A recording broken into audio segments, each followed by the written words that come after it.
Our story begins with a die being rolled and landing on the number 6. A narrator shouts in excitement as the man gets a good number and asks everyone to applaud. Seeing a line of people clapping, the confused person wonders where they are. The man in front of him explains that he is dead and that the die will determine his rebirth. The challenger was lucky to roll a 6, meaning he will be an idol in his next life. Someone hands a die to the confused person, who realizes their life will be determined by this roll. They throw the die with all their will, and unfortunately, they get the worst result possible. The narrator shouts that it landed on 1, and everyone comments on their tremendous bad luck. With statistics appearing, the narrator announces that they will be a bread delivery worker. As the figure despairs, the narrator explains that their life will be harsh based on the number they rolled. As they fall, the figure begs to be reborn again. We cut to a school building and someone calls for Dante, our protagonist. Suddenly, the motherless one at home slaps Dante while he thinks about how much he hates his own name, and soon after, he starts getting kicked. The motherless one complains about not receiving the drink he wanted. Our protagonist apologizes while being stomped on. He opens the milk carton, saying someone has to drink it,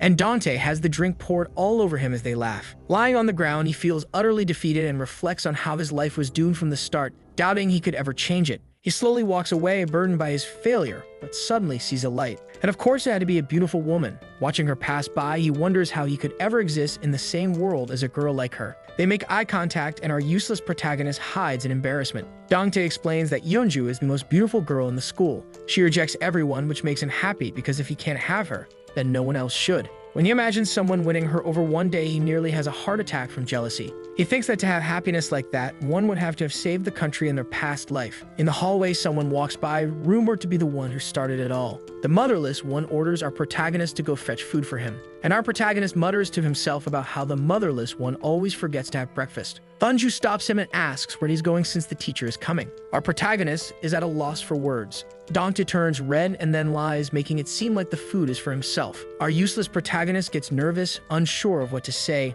when she casually mentions that the school bread is great. With his defeated soul, the protagonist asks if she wants him to buy some for her. Dante walks down the stairs, embarrassed by the dumb thing he just said. But even so, he remembers Yeonju saying his name, which makes him happy. When he returns, the classroom is buzzing with talk about the beauty of the new student. He introduces himself as Taebin. The girls say they've seen him on TV and ask him to sing. Meanwhile, our protagonist gets scolded by the motherless one because the teacher has already arrived. Seeing Yeonju happy about the new student's arrival, Dante just looks sad and gets even more uncomfortable when Taebin sits next to him. Burning with envy, the protagonist wonders if Taebin is trying to annoy him. He starts noticing how different Taebin is from him, handsome with perfect skin. The only thing they share is a name. He wonders if the handsome guy must have saved the country in his past life to be born like that. But his attention is soon called by the motherless group. They scold him for being late with their food. Taebin watches the situation our protagonist is in. Meanwhile, everyone gathers around Taebin, showering him with praise. Dante watches as the handsome guy excels at everything, from sports to academics.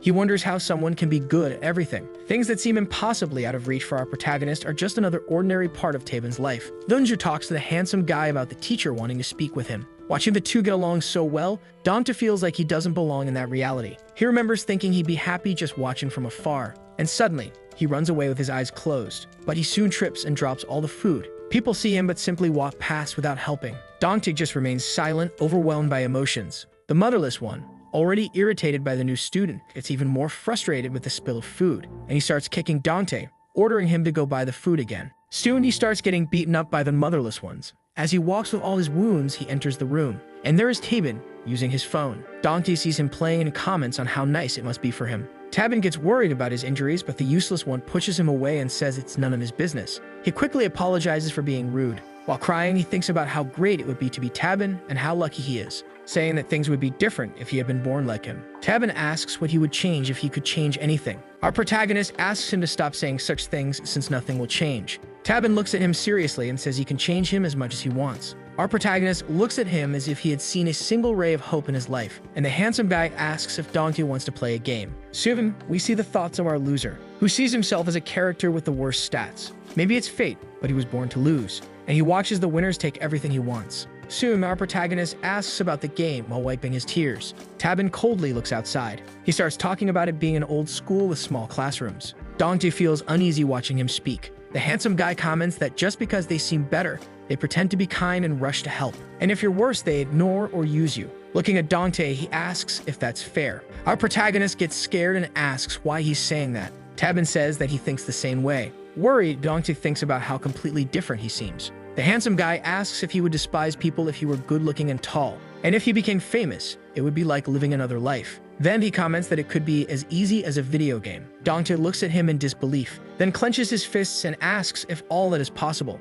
Taeban asks if he would believe it. Our protagonist simply questions how he could do it. Suddenly, Yeonju enters, saying her practical class took too long, and she sees the two of them standing there staring at each other. She is surprised to see Dongtae there, and asks about his bruised face. Soon, our unfortunate protagonist realizes that they were bound to meet all the time. Sensing the strange atmosphere, she asks if they were fighting. Taeban forces a fake smile, saying they were just talking. Our protagonist gets irritated by the situation and grabs his backpack, running out of the place, shocking the handsome guy who calls for him to wait. Eunju asks if she came at bad time, but he quickly says everything was fine and that it was nothing. His phone starts vibrating with some messages, and he sees that the mission failed because the bread distributor ran away out of envy. The next message asks if he wants to give up on his mission. Eunju comments on the text on his phone. He replies that everyone plays something these days. Then we see more about the mission, which was to turn a loser into an ally. Below, there's an option to switch the mission to making the most popular girl in school his girlfriend, and he asks Eunju if she would like to go eat. Our protagonist runs while we are shown that everything will begin from now on.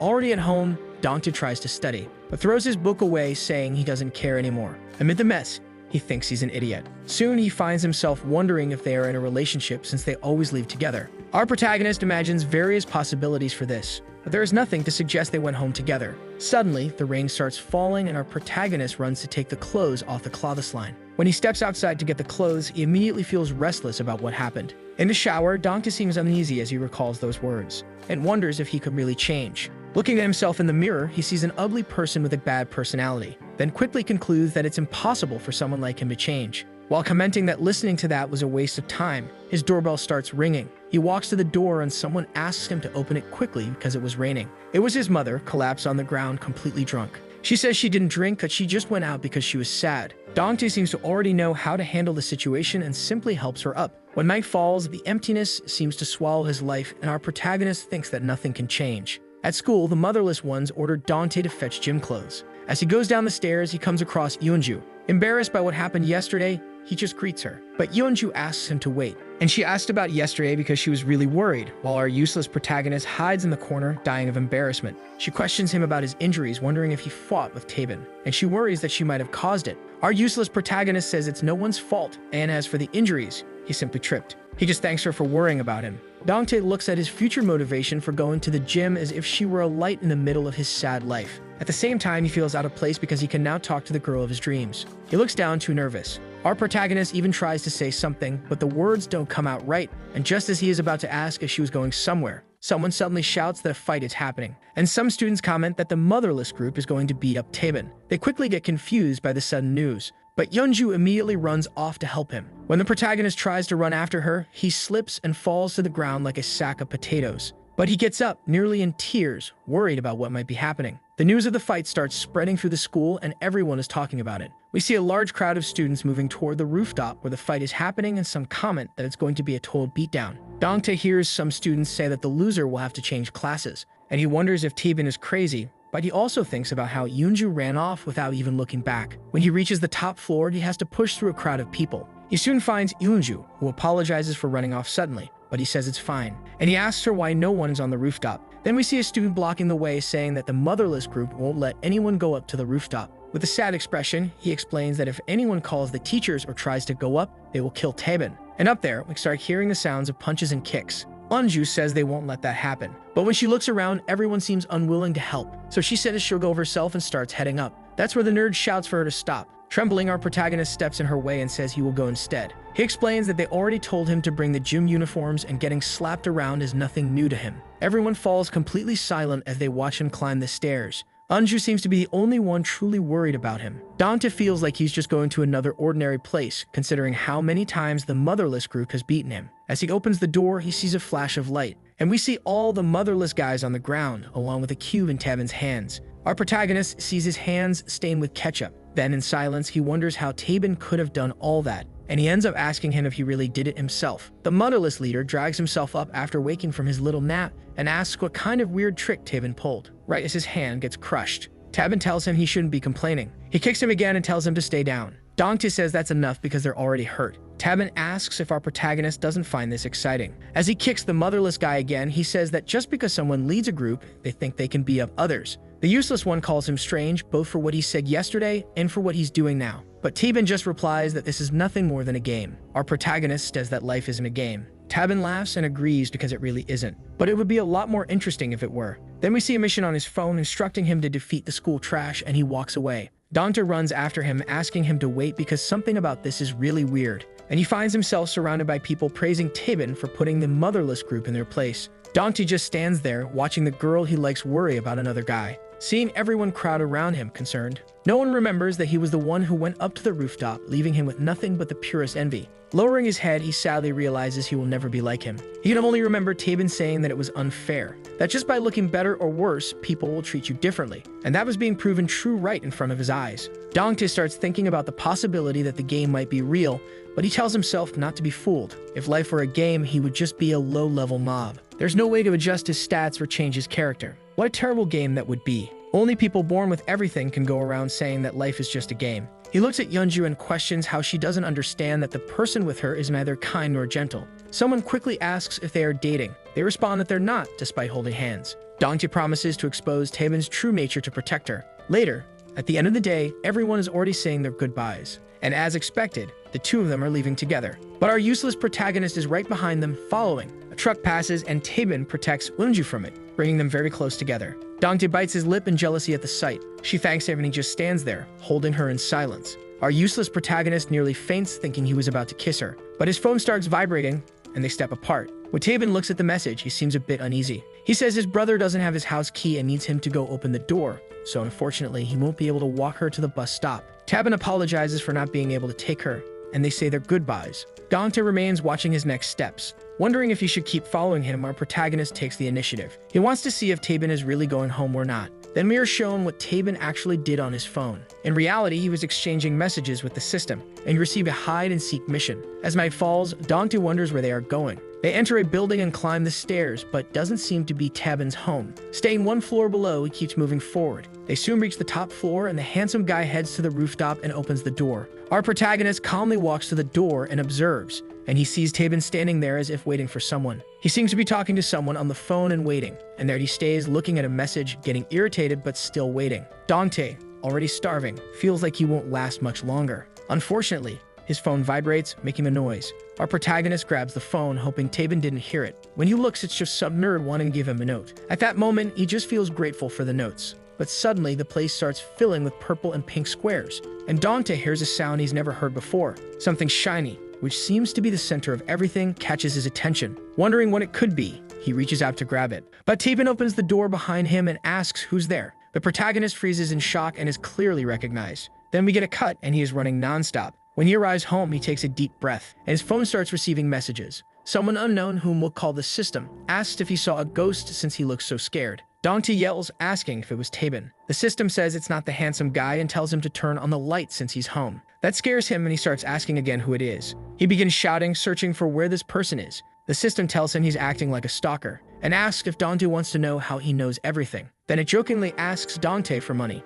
When the boy doesn't laugh, the system notices that he's really shy. The system says it will stop teasing him and introduces itself as X, and that it can see him because of the item he picked up. They asked if he remembers the exact moment he grabbed it. We are shown the moment when Dongtae picked up the glowing item, a die. He picks it up and wonders what it is, and we see Tabin opening the door, sensing that something is wrong. The handsome guy checks his phone, and his mission is to retrieve the die from the bread distributor. He reaches out his hand and asks for the die, but our protagonist responds with a simple, okay. But the sly one tricks him and runs off with the die. Even though he doesn't know what it is, he can't give it up so easily. We are shown that the only skill he has is running away. As he runs, he sees the door and thinks he'll be safe if he can get through it. But Tabin suddenly appears, standing right in front of him. Our sly protagonist takes a punch. He is thrown backward, crashing against a door. He rolls on the ground like a sack of potatoes and can barely get up, coughing nonstop. Tabin clenches his fists and demands that he hand over the die. The protagonist questions him, saying that if he explains what the die is, then he'll give it to him. Tabin throws a punch that destroys the wall and asks if he wants to play a game. With a hole in the wall, he says that the game is to see how long our sly one can hold out before handing over the die.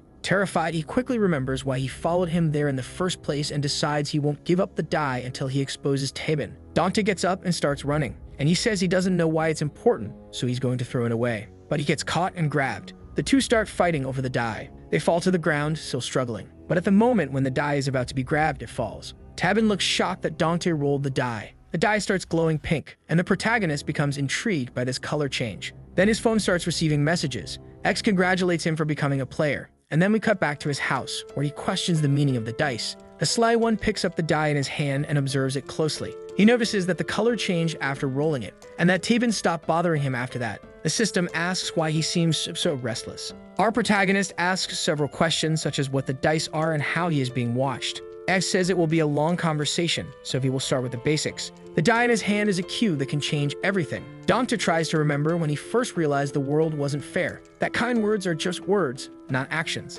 and that the people on TV live in a completely different reality. He wonders when he accepted this as a fact. Our protagonist remains silent, suspicious of X, and he asks if the system can really see everything he's doing. X reminds him that it can only see what happens around the die, like a watcher. Dante asks if X is some kind of god, since this kind of thing should be impossible. The system gets annoyed with all the questions, and tells him to open his closet and take out an old science book. When he grabs it and opens it to page 351, he comes across Einstein and starts reading about him. And soon he finds the words, "God does not play dice." X explains that he is not God, just an administrator. The system asks if he has any more questions about the die. Dante thinks for a moment, but still isn't fully convinced. X says he will explain it in a way that even an idiot like him can understand. The system asks if he likes games, and Dante replies that he plays sometimes, and then asks why games are so fun. Dante says it's because you can destroy everything, but X explains that normally games have missions with rewards that make you stronger on your journey, and he says it's fun to think that you can do anything if you try.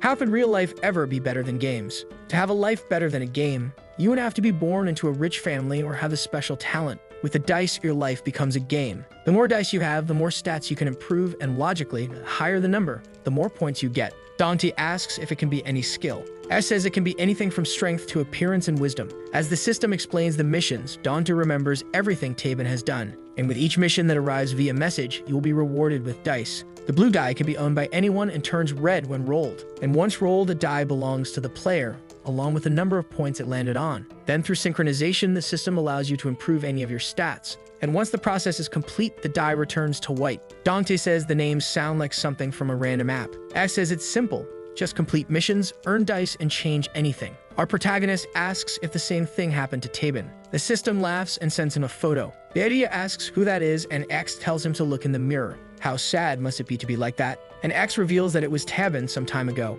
He asks when Tabin started collecting dice, and X says it was shortly before he transferred. Dante thinks it's absurd since Yeonju doesn't know anything about it. Strange noises start coming from his door, and soon he begins helping his drunk mother get up. Later, the system asks if he is going to synchronize the die or if he's going to back out halfway. He could even become better than Tabin. Dante holds the die but tries to resist using it. Since all of this can't be explained so easily, he thinks about Yeonju, and he declares that he's going to use the die. That night, after using the dice for the first time, he collected more during the holiday and over the weekend. Our sly one comments on how easy the missions are, like taking out the trash. And thanks to them, he has become more handsome and intelligent. With a happy feeling as if cheating in the game of life, when Monday arrives, Dante walks to school in the rain, wondering what people will think of him. As soon as he opens the door, one of the motherless ones immediately orders him to go fetch a drink. But when he turns around, he is surprised. Everyone in the classroom starts asking what happened, and if this person is really the useless one. As our protagonist walks to his seat, everyone comments on how he even looks taller. One of the motherless ones slaps another on the head.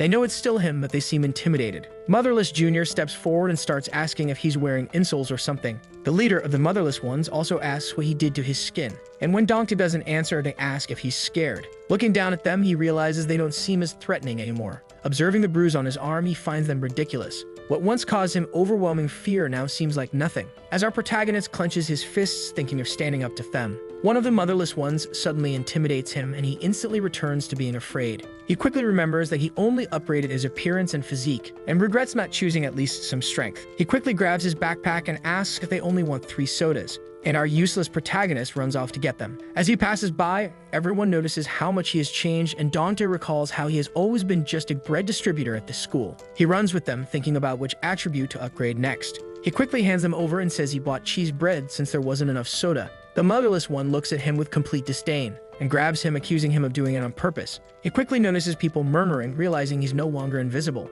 The motherless one snatches the bag from him and lets it go. He complains that Dante does everything wrong and says they need to replace him, calling for Byungchul. Our nerd panics upon hearing his name mentioned, and the motherless one announces that from now on, Byungchul will be the one to buy things, as he was somewhat close to the protagonist. While the nerd desperately tries to escape this, Dante is dismissed from his position. Suddenly, someone arrives and asks him how he got so tall. Then another person comes, asking about his freckles. Soon he is flooded with positive comments, just as he had always dreamed. For a moment, he feels proud, as he has never received this kind of attention before. But he can't be completely happy, because the focus quickly shifts to someone else. A girl says she must have deleted his number and asks for it again. He can't wait for Yeonju to return from her rehearsal and see him. The moment she opens the door, our protagonist seems delighted. But soon he feels uncomfortable because Taeban is right behind her. Dante glares at him, making sure he understands that he's no longer the only dice player. Meanwhile, Yeonju is surprised by how much our useless protagonist has changed. She immediately starts asking about his height and what he did over the weekend.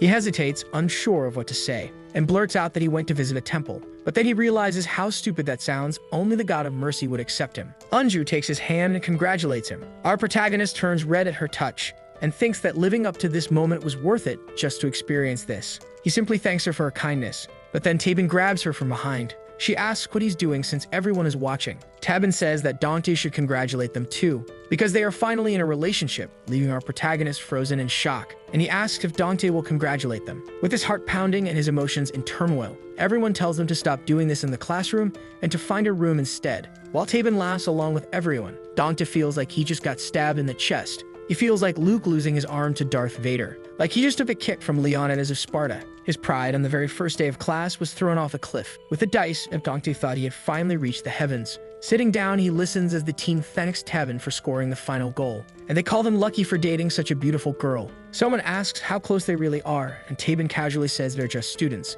The others start teasing, saying they must have kissed, and he quickly leaves with people assuming he's just embarrassed. As he walks away, he exchanges a glance with Dante, smiling smugly, and that instantly enrages our protagonist. Dante stands up and starts calling for the system, saying, "Hey." X responds that he already said his name and it's not "Hey," and he asks if he could take points from someone else. The system says that's a really strange idea since points are usually used to improve one's own stats. He asked about going back in time, erasing someone's memories, or even breaking up couples. The system asks if he's really that upset about what's happening. Dante demands a new mission immediately because he needs dice. The system says it's busy reading a book and tells him to call back later. Our protagonist looks like he's about to have a full-blown rage attack after hearing that. He says that Taeban also used the dice to become handsome, so how could someone like him end up with Yeonju? On his first day, Dante didn't know anyone at his new school, but Yeonju started talking to him since they had come from the same middle school. He blushed when she spoke to him. Later, he was kicked around by the motherless group. Walking to the music room, he watched her sing, and he just stood there in complete silence, as if he could never reach her. Dante thought he would finally have his chance when he became a player and regrets not discovering the dice sooner, because the person sitting next to her should have been him. As he walks, he sees the two of them sitting together, and their relationship, unfortunately, seemed to be going really well. Taeban hugs her, making her flustered. Dante freezes, watching that moment that should have been his. But even after collecting so many dice, it still isn't him. And just like before, he ends up running away. Taeban did it on purpose, knowing our protagonist was there. Eunju asks if someone was nearby, but as always, he says no. As he runs, he can't forget the two of them hugging, and his chest fills with rage. Not paying attention, he ends up bumping into a girl. She apologizes and asks if he's okay. But our protagonist simply replies that it wasn't her fault. Feeling hopeless, he just stares upward. When suddenly, a student asks if he's Dongtae from her class, and also what he's doing there standing around. As he struggles to remember her name, he responds that he was just getting some fresh air. Hiding her cigarette, she says she's doing the same. He goes back to being quiet and sad. She comments that he suddenly looks really cool since his face and skin have improved a lot, but he also seems more mature mentally. Our useless protagonist feels flattered by the compliments, when suddenly, his phone starts vibrating, and he excuses himself to check his messages. S says he was reading and remembered that Dante was begging for dice, saying that he put together a few missions for the poor guy. The system asks if Dante wants to accept the mission, and of course he does. And soon, they start being sent. The depressed one looks shocked after reading the missions. The missions involve complimenting the girl, going out with her, and touching her magic balloon. Looking at her, our warrior trembles. He doesn't even know her name. Dante asks what kind of missions these are, and X simply replies that he asked for dice. Even though he hesitates, the number of dice is massive, even more than he has collected up until now. He wonders if he should complete it since he'll probably never see her again in his life, and questions whether he should act crazy just to touch the magic balloon. But then he quickly remembers that's a crime and that he'd go straight to jail, and realizes that no die is worth a life behind bars. But thinking about the other missions, they seem possible to complete. Looking at her, he thinks it's just a compliment. Filling his chest with air, he finally calls her beautiful. At the exact moment, she has a cigarette in her mouth. Turning to Dante, she asks if she heard him right and says her ears are turning red. She throws the cigarette away and runs off because class is about to start. Our sly one feels awful for lying to her, but he still ends up earning 5 dice. He pulls out his phone and X asks if he's going to do the next mission. Dante asks how he's supposed to do something like that. X says these missions are simple. He just has to do them, adding a suspicious emoji at the end. Our protagonist starts thinking about all these coincidences and wonders if X might actually be a god, since he gives both the dice and the missions. And there he is, trying to figure out the reason behind it all. The system reminds him that he was the one who begged for a bunch of dice. But our useless one says he doesn't know how to complete this mission. X explains that the harder the mission, the more dice he will earn. He asks if Taben does missions like this. The system pretends not to know anything. Soon we see our nerd suffering at the hands of the motherless group, and Taben stares seriously at our protagonist as he walks in. Then we see a beautiful sky with the two of them standing on the rooftop. Taben asks what he wants, and our sly protagonist asks if he is really dating her. Taben sarcastically asks if there are people who pretend to like each other. But Dante asks if he loves her or if he's just completing a mission. He talks about how Yoonju is kind, beautiful, and popular. There's no reason not to like her. Then Dante says that Taben is just playing with her feelings, but Taben replies that this is an issue between him and Yoonju. Dante yells that he can't accept this because she doesn't know who Taben really is. But then the handsome guy asks if he has the moral right to say that, since he's just jealous and wants to be like him. Dante responds that he doesn't want to lie to anyone just for a mission, but that he remembers that he lied to the anonymous girl earlier. Taben smirks and says that he's becoming more honest. Telling him to shut up, our protagonist runs away, and he convinces himself that he's different, that Yoonju was just deceived. Suddenly, he runs into her on the way, but when she asks where Taben is, he bolts again. He promises to complete many missions and collect a lot of dice to become better, but he ends up tripping on the stairs. Someone asks if he's okay, but still on the ground, he remains focused on greeting Yoonju. At 8 o'clock at night, when the school is completely empty, our protagonist sneaks in before the security guard locks up. He enters through a window he left open earlier and grabs a girl's uniform from his class. Sweating nervously, he questions if this mission is really necessary. X tells him that he accepted it, but only to surpass Taben. He really wonders what kind of mission this is, having to take the girl's uniform and clean it. Then he moves on to the next mission, marking books with a pen. The mission is to mark the guilty in borrowed books. Our protagonist starts doing everything, even tearing out the answer page from someone's math book. Dante keeps completing missions, thinking X is just messing with him, but he continues collecting dice. As the week passes, our protagonist changes constantly. Dante throws a baseball far into the distance. Everyone is impressed and the girls scream. A student wonders since when he got so good at sports. With his grades improving, his popularity only increases and no one disrespects him anymore. He feels like he's getting further and further away from his past self, but he's bothered because those two never look at him shining. They really seem to be living their own romance. He wonders how they're doing, if they already kissed, or when they meet up. And they're probably studying together all the time. Dunking his head in water, he realizes he's the only one worried about this, and just feels like an idiot. While the girls talk about how different he is, they also mention rumors that he's dating someone. They ask Yoonju, but one of them interrupts, saying she already has a boyfriend, while Yoonju remains silent. Dante asks how many dice Taben has collected so far, but X says that as a manager, he can't disclose that. So Dante asks what kind of book he's reading. The system says it's reading a funny book called the Bible, and Dante spoils it by saying Jesus dies. X gets annoyed by this, and our protagonist says that he revives later. Our protagonist then sees the nerd being beaten and realizes it's the motherless ones again. Seeing his friend in that state, he decides to forget about his mission, and remembers when no one noticed him in that same situation. While kidding the nerd, one of the motherless ones orders him to take off his glasses, saying he won't feel guilty at a time like this. Dante yells at them, saying they're messing with someone from his class. One of them recognizes him as another bread distributor and thinks they're going crazy. But in the blink of an eye, the sly one throws his first punch, launching the motherless one far away. Everyone is shocked. With his injured hand, Dante realizes he should have put points into endurance and tells them not to do anything since their friend is already down. One of them screams and charges at him with a kick, but our protagonist easily dodges. To compensate for his lack of endurance, he invested heavily in agility, so he lands a punch and takes him down effortlessly. While the nerd stands in disbelief, the protagonist is surprised by the strength he now has. With all the motherless ones on the ground, Dante picks up his friend's glasses and hands them back. The nerd, in tears, can't believe it. Furious, he slaps his own glasses. The protagonist says he already took care of those guys, But the nerd says he feels no gratitude at all because it's all Dante's fault. But he wouldn't know that now that he's so popular. The nerd says he tried his best to stay unnoticed by the motherless ones. Dante never imagined things would turn out this way. In tears, the nerd tells him to shut up. There's a rule in the classroom. If it's about you suffering, it doesn't matter who is. And he says Dante is just like those people. Dante realizes that this is what Tabin meant in their last conversation. With everyone on the ground crying, the system asks someone to shut the nerd up. Byung-chul asks what he should do now. Our sly protagonist suddenly shouts his name. He remembers that the nerd said he would give away one of his 2 photos of an idol.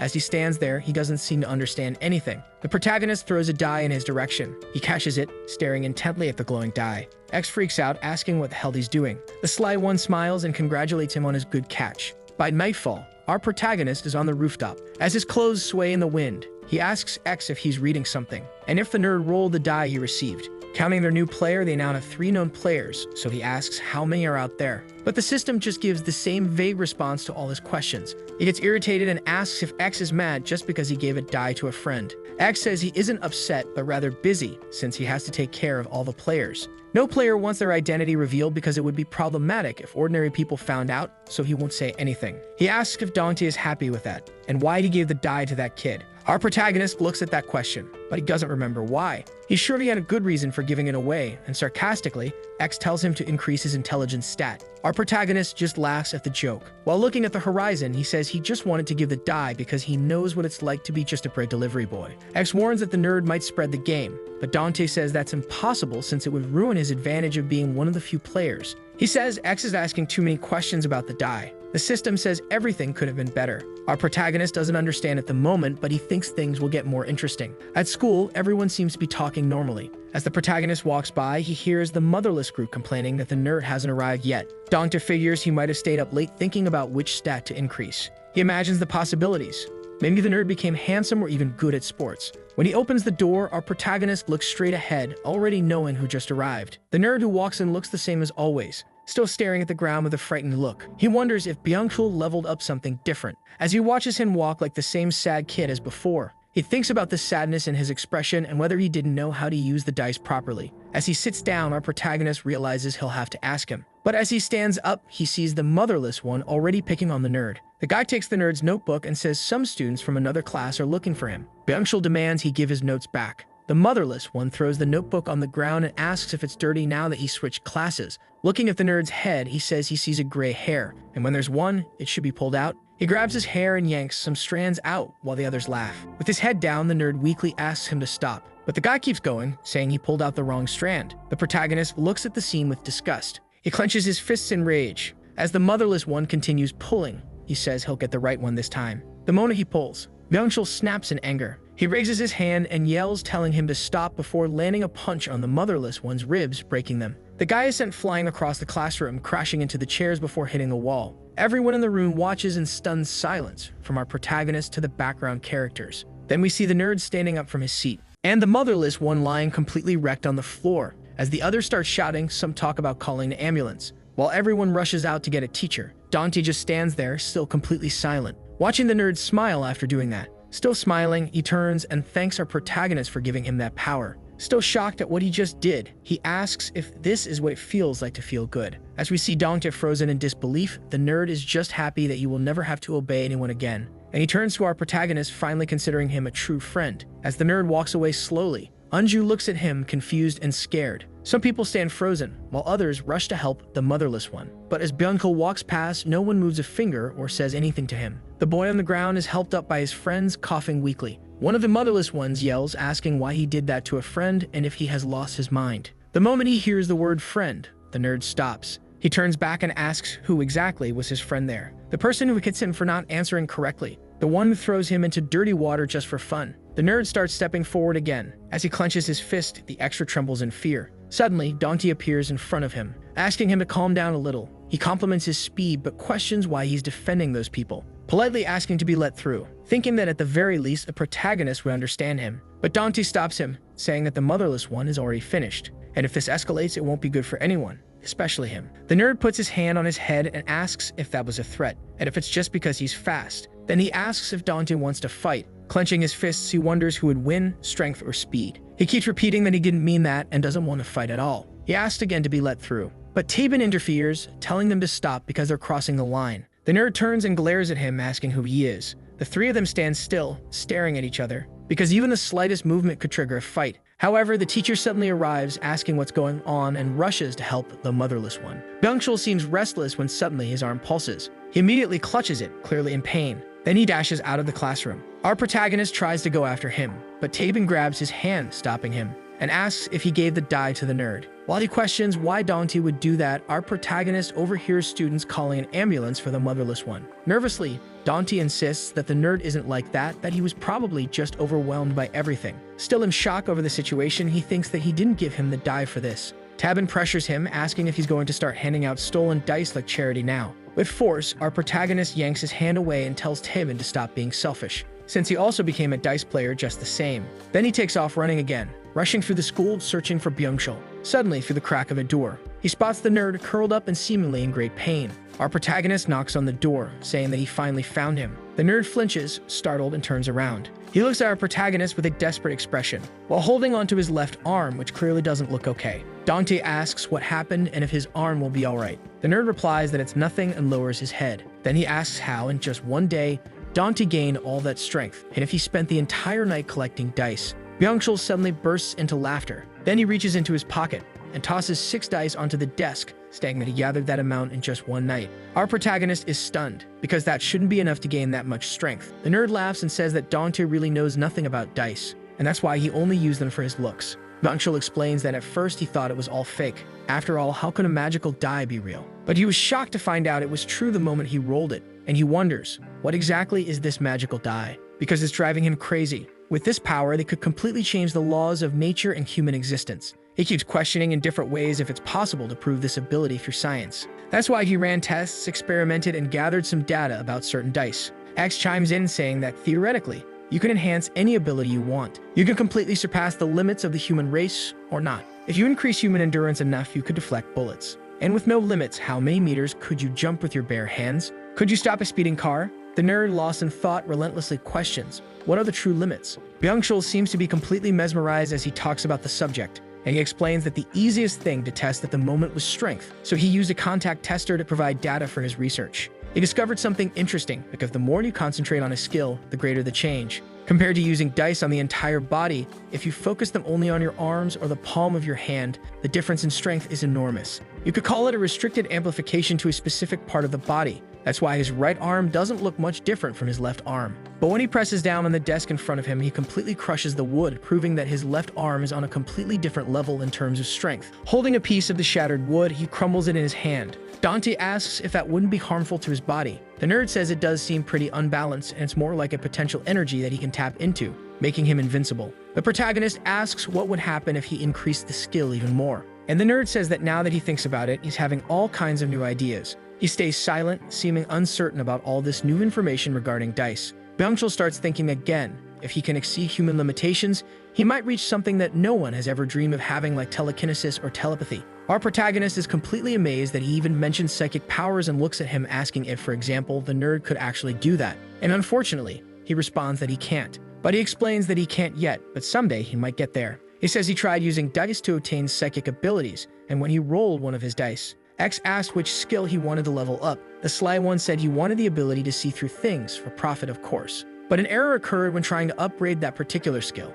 He says that what X told him left him completely shocked. He pulls out his phone and shows a message explaining that the skill he requested has not yet been unlocked in the skill tree. Our protagonist widens his eyes, surprised by the message. Byung-chul is happy to know that it wasn't impossible, just not available yet. Just like a child who has never walked but suddenly becomes able to run, or a person who has never ridden a bike but starts riding perfectly using dice, they can do things they never thought possible. It's just a matter of uncovering the secrets of how to achieve it and making the dice grant them psychic abilities, for example. When they arrive, they see an ambulance with its sirens blaring. The protagonist watches through the crack of a window. Soon, the nerd asks him what kind of missions he has completed so far. Our protagonist feels a bit embarrassed. Remembering everything he's done, he just responds that they were normal missions. The nerd asks if they were related to math or hacking, but Dante says he's never done anything like that. As if he's reaching a conclusion, a girl appears and tells the teacher that they were in the classroom. The genius explains that missions are different for each player, just like how different races in games start in different locations. Everything happens according to X's will. Dante turns when he hears him talk about overcoming this obstacle. He quickly leaves when he sees that everyone is arriving in the classroom. Outside the school, we see a beautiful sky, and the protagonist walks while thinking about how things reached this point, because all he wanted was to help his friend who had suffered so much. He remembers Byung-chul's gratitude for receiving the die. After all this, he's not sure if he really helped him, and he wonders how Byung-chul felt after hearing and seeing all those things. Now that he stops to analyze it, he realizes he never got the photos. As he walks, he recalls that his friend was suspended, since even if the teachers don't believe what happened, there's no way so many students could be lying. He makes a strange face while typing on his phone. In the message, he tells his dear friend not to do anything reckless and that he'll take notes for him. With his phone vibrating on a table, we see that his house is in complete chaos after the news of his 3-day suspension. His father says that this will affect his grades. His parents start blaming each other for how they raised him. As a plate falls to the ground, his mother yells that all his father cares about is money and not the family. Byung-chul seems bored in his room as he listens to everything, thinking that everyone just tries to be normal without considering anything else.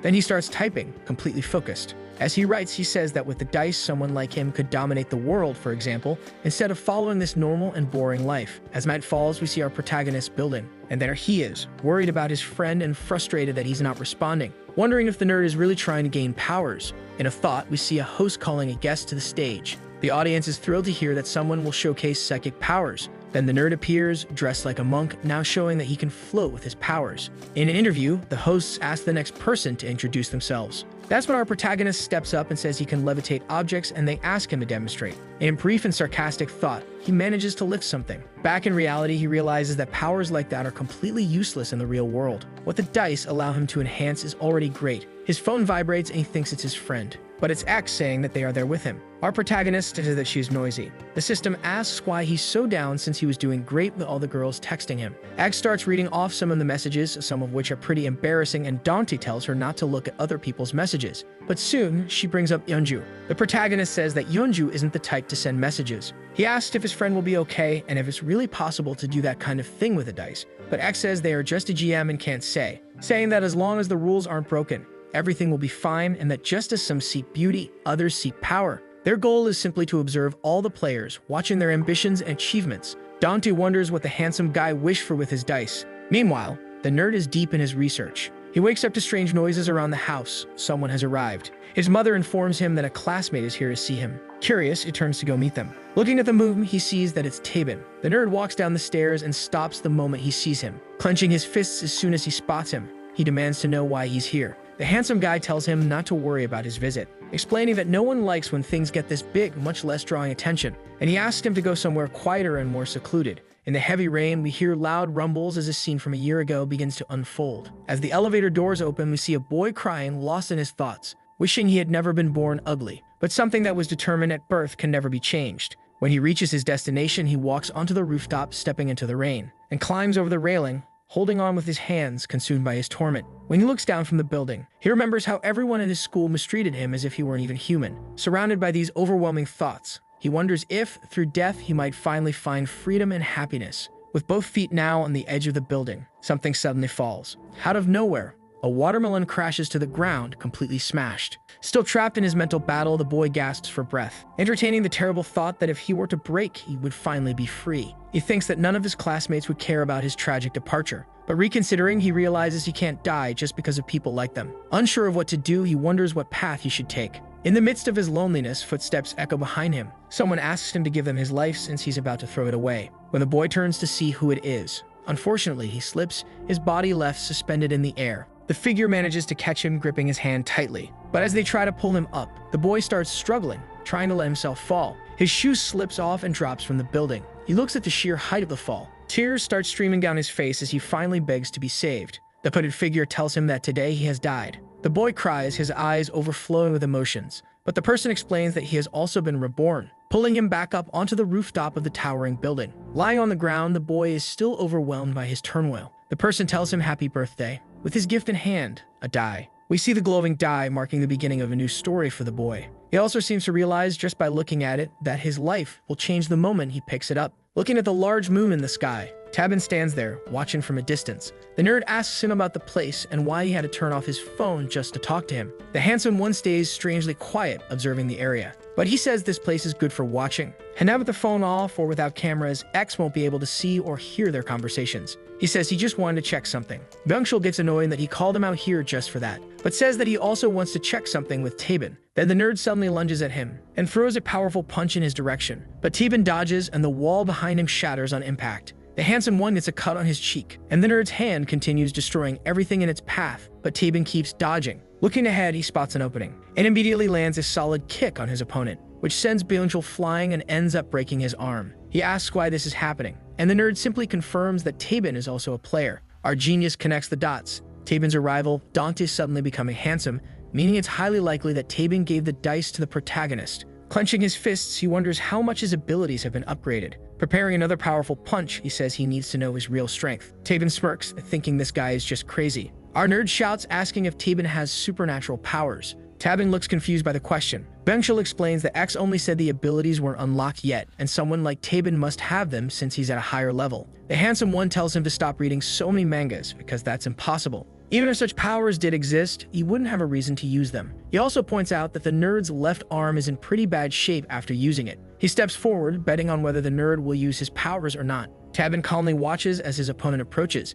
Byung-chul suddenly leaps into the air to strike him with a punch. A loud explosion-like sound follows. At our protagonist's house, we see him deep in thought, thinking about the dice since he still doesn't know much about them. So he decides to research more about them online. He finds descriptions of how they can be used, and all sorts of board games appear. But then he comes across an old game where rolling a high number meant living a happy life, while rolling a low number meant living a terrible one. From a king to a servant, our protagonist realizes that people from the past aren't so different from those today. Dante remembers his dream from the beginning of the story, and his conversation with X, who isn't God but has surpassed all humans. Then we cut back to the battle with the area completely destroyed. The nerd pulls his hand from the shattered ground. He asks how long the handsome one plans to keep dodging, but he only sees Tabin staggering in front of him. Seeing that fuels his rage, and he prepares another powerful punch, which is effortlessly stopped by Tabin, who pushes him aside, leaving him wide open, with his opponent now sending a massive kick in his direction. Strangely, we cut back to the protagonist, who is discovering more about different types of dice, and that rolling dice can also be considered similar to flipping coins.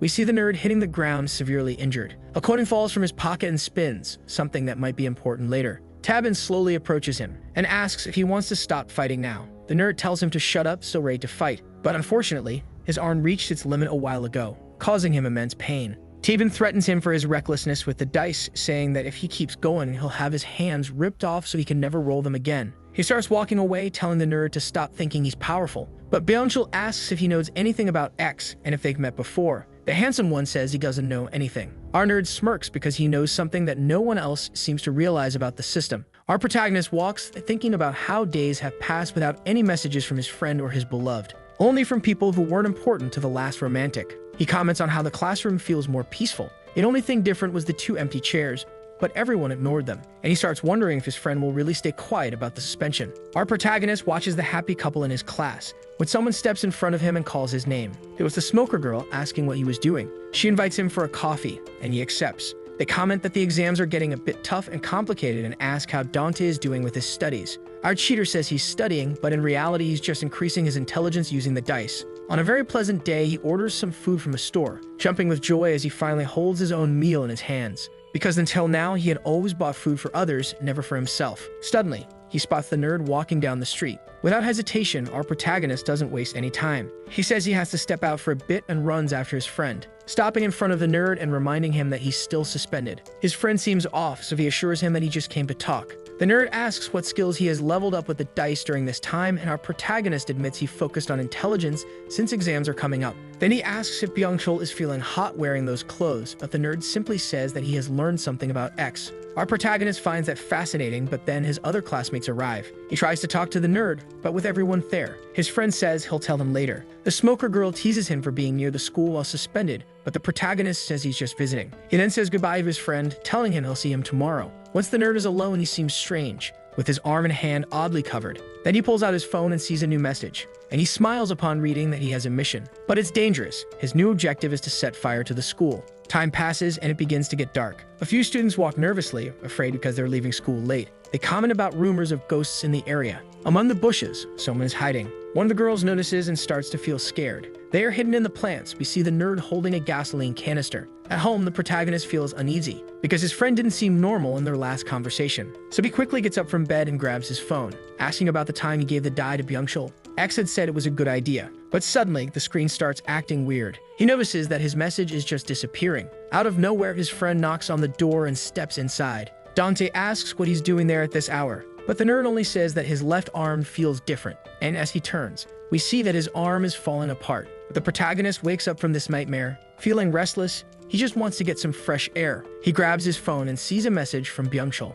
saying that he has a lot of information to share tomorrow. Dante just stares at the message, realizing there's nothing to do but wait. The nerd walks up the stairs, reflecting on how the world is like a perfect machine that never stops spinning. But everything is so boring, studying, going to college, maybe making money. The dice freed him from that machine, and so as he digs deeper into his research, he uncovers some important secrets. With the gasoline canister in hand, staring at his phone, when the clock strikes exactly midnight, the school bell rings out in all directions. His first mission is complete. After collecting his dice, he is immediately ready for the next objective. The nerd begins pouring gasoline around the school. He gets the idea to enter a classroom and finish there to make it look like an accident, just as the mission instructs. But suddenly, the alarm starts blaring throughout the entire school. Byung-chul didn't know there was such a system, and he starts panicking. As he stumbles over a desk, the gasoline spills everywhere. And just like that, he completes another mission. Still trembling and drenched in sweat, he claims his reward of 7 dice. With only one mission left, he hears the security guard coming up the stairs. Shaking with fear at the thought of getting caught,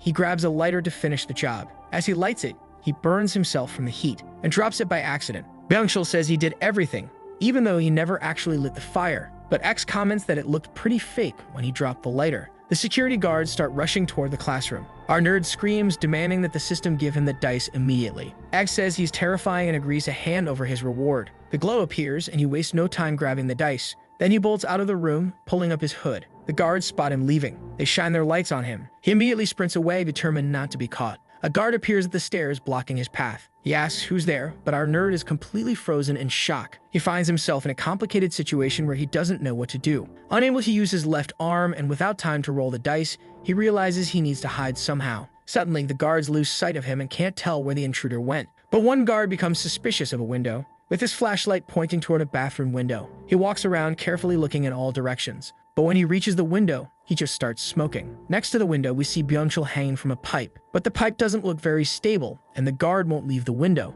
However, his colleagues say that the intruder must have already escaped. The man soon leaves the window and joins his friends. By sheer bad luck, as he leaves, the guard ends up closing the window. Our protagonist receives a mission from X to distract the guards and open the window on the 5th floor. Dante wonders what kind of mission. This is when he has no idea it's to save his precious friend. As he leaves home and says goodbye to his mother, he thinks about how strange it was to have that nightmare and then immediately receive a mission like this. Unfortunately, it is revealed that Dante rejected the mission. Then he sees Unju walking down the street. Our romantic immediately approaches her, and she comments that she isn't used to seeing him at this hour of the morning. He says he must be working hard to leave so early. Unju simply says it's because of the choir. They soon talk about an upcoming choir competition, because he heard about it from Taebin, which seems to make Unju really happy. They both find it odd that there's no teacher at the gate, since even earlier there's always someone watching over the students. Both of them notice that something is wrong. The students are gathered in a specific area, with the teachers telling everyone to leave. We see an ambulance parked in front of the school. Everyone is saying that someone fell from the rooftop during the night. The protagonist immediately connects everything to his mission, and asks Unju to wait right there. Amidst the crowd of students, he pushes forward. After being shoved multiple times, he finally reaches the scene, and his eyes widen in shock. Seeing that in front of him leaves him completely frozen. When Unju catches up and asks what happened, he quickly turns toward her and covers her eyes so she won't see. She asks why he's covering her eyes like that, but Dante simply says he will explain later and that for now, it's better if she doesn't look. And there he stands frozen, staring at his fallen friend on the ground. Some say he jumped from the rooftop at night, but since it's locked, that would be difficult. When our protagonist really focuses, he realizes that his mission was to save his friend. Then we see Byung-chul trying to move from the pipe to the window. And as he jumps, by some luck, he manages to grab onto the window, with his left arm injured and the dice in his pocket. He doesn't seem to find any way out. His left arm starts hurting again. Because of that, our nerd ends up falling. When they cover the victim's body, Dongtae tells Eunju to go to the classroom, and he just starts walking, demanding X tell him why his friend is dead. The system says his death is unfortunate and seems to speak with sarcasm. The protagonist gets furious because X says his friend died because of him. He suddenly remembers that the thing his friend wanted to talk about was probably a secret about the system. Right in front of him, a girl passes by with a die in her hand. Dongtae steps forward and asks where she found it, telling her to give it back, but she says others have taken some as well. When he realizes what's happening, we see that many people have dice out of curiosity, but when he tries to snatch a die from a student's hand, he accidentally spins it, and the student immediately receives a message. We then see that all the dice Byung-chul had in his coat pocket fell and scattered. When it's no longer possible to contain the students, the protagonist asks if X can't stop this, but the system doesn't see any reason to interfere, because when Dongtae gave his dice away, it was an act of charity to help someone. So now that everyone has dice, they can help even more people. He asks what X is thinking and what his plan is. The system once again sarcastically says that it's just helping a few people, and says that it didn't come into this world to bring peace. Meanwhile, several students are becoming players. And X says, I only brought you the knife. It's up to you to decide what to do with it. Dongtae and Taeban realize that things will change drastically from now on.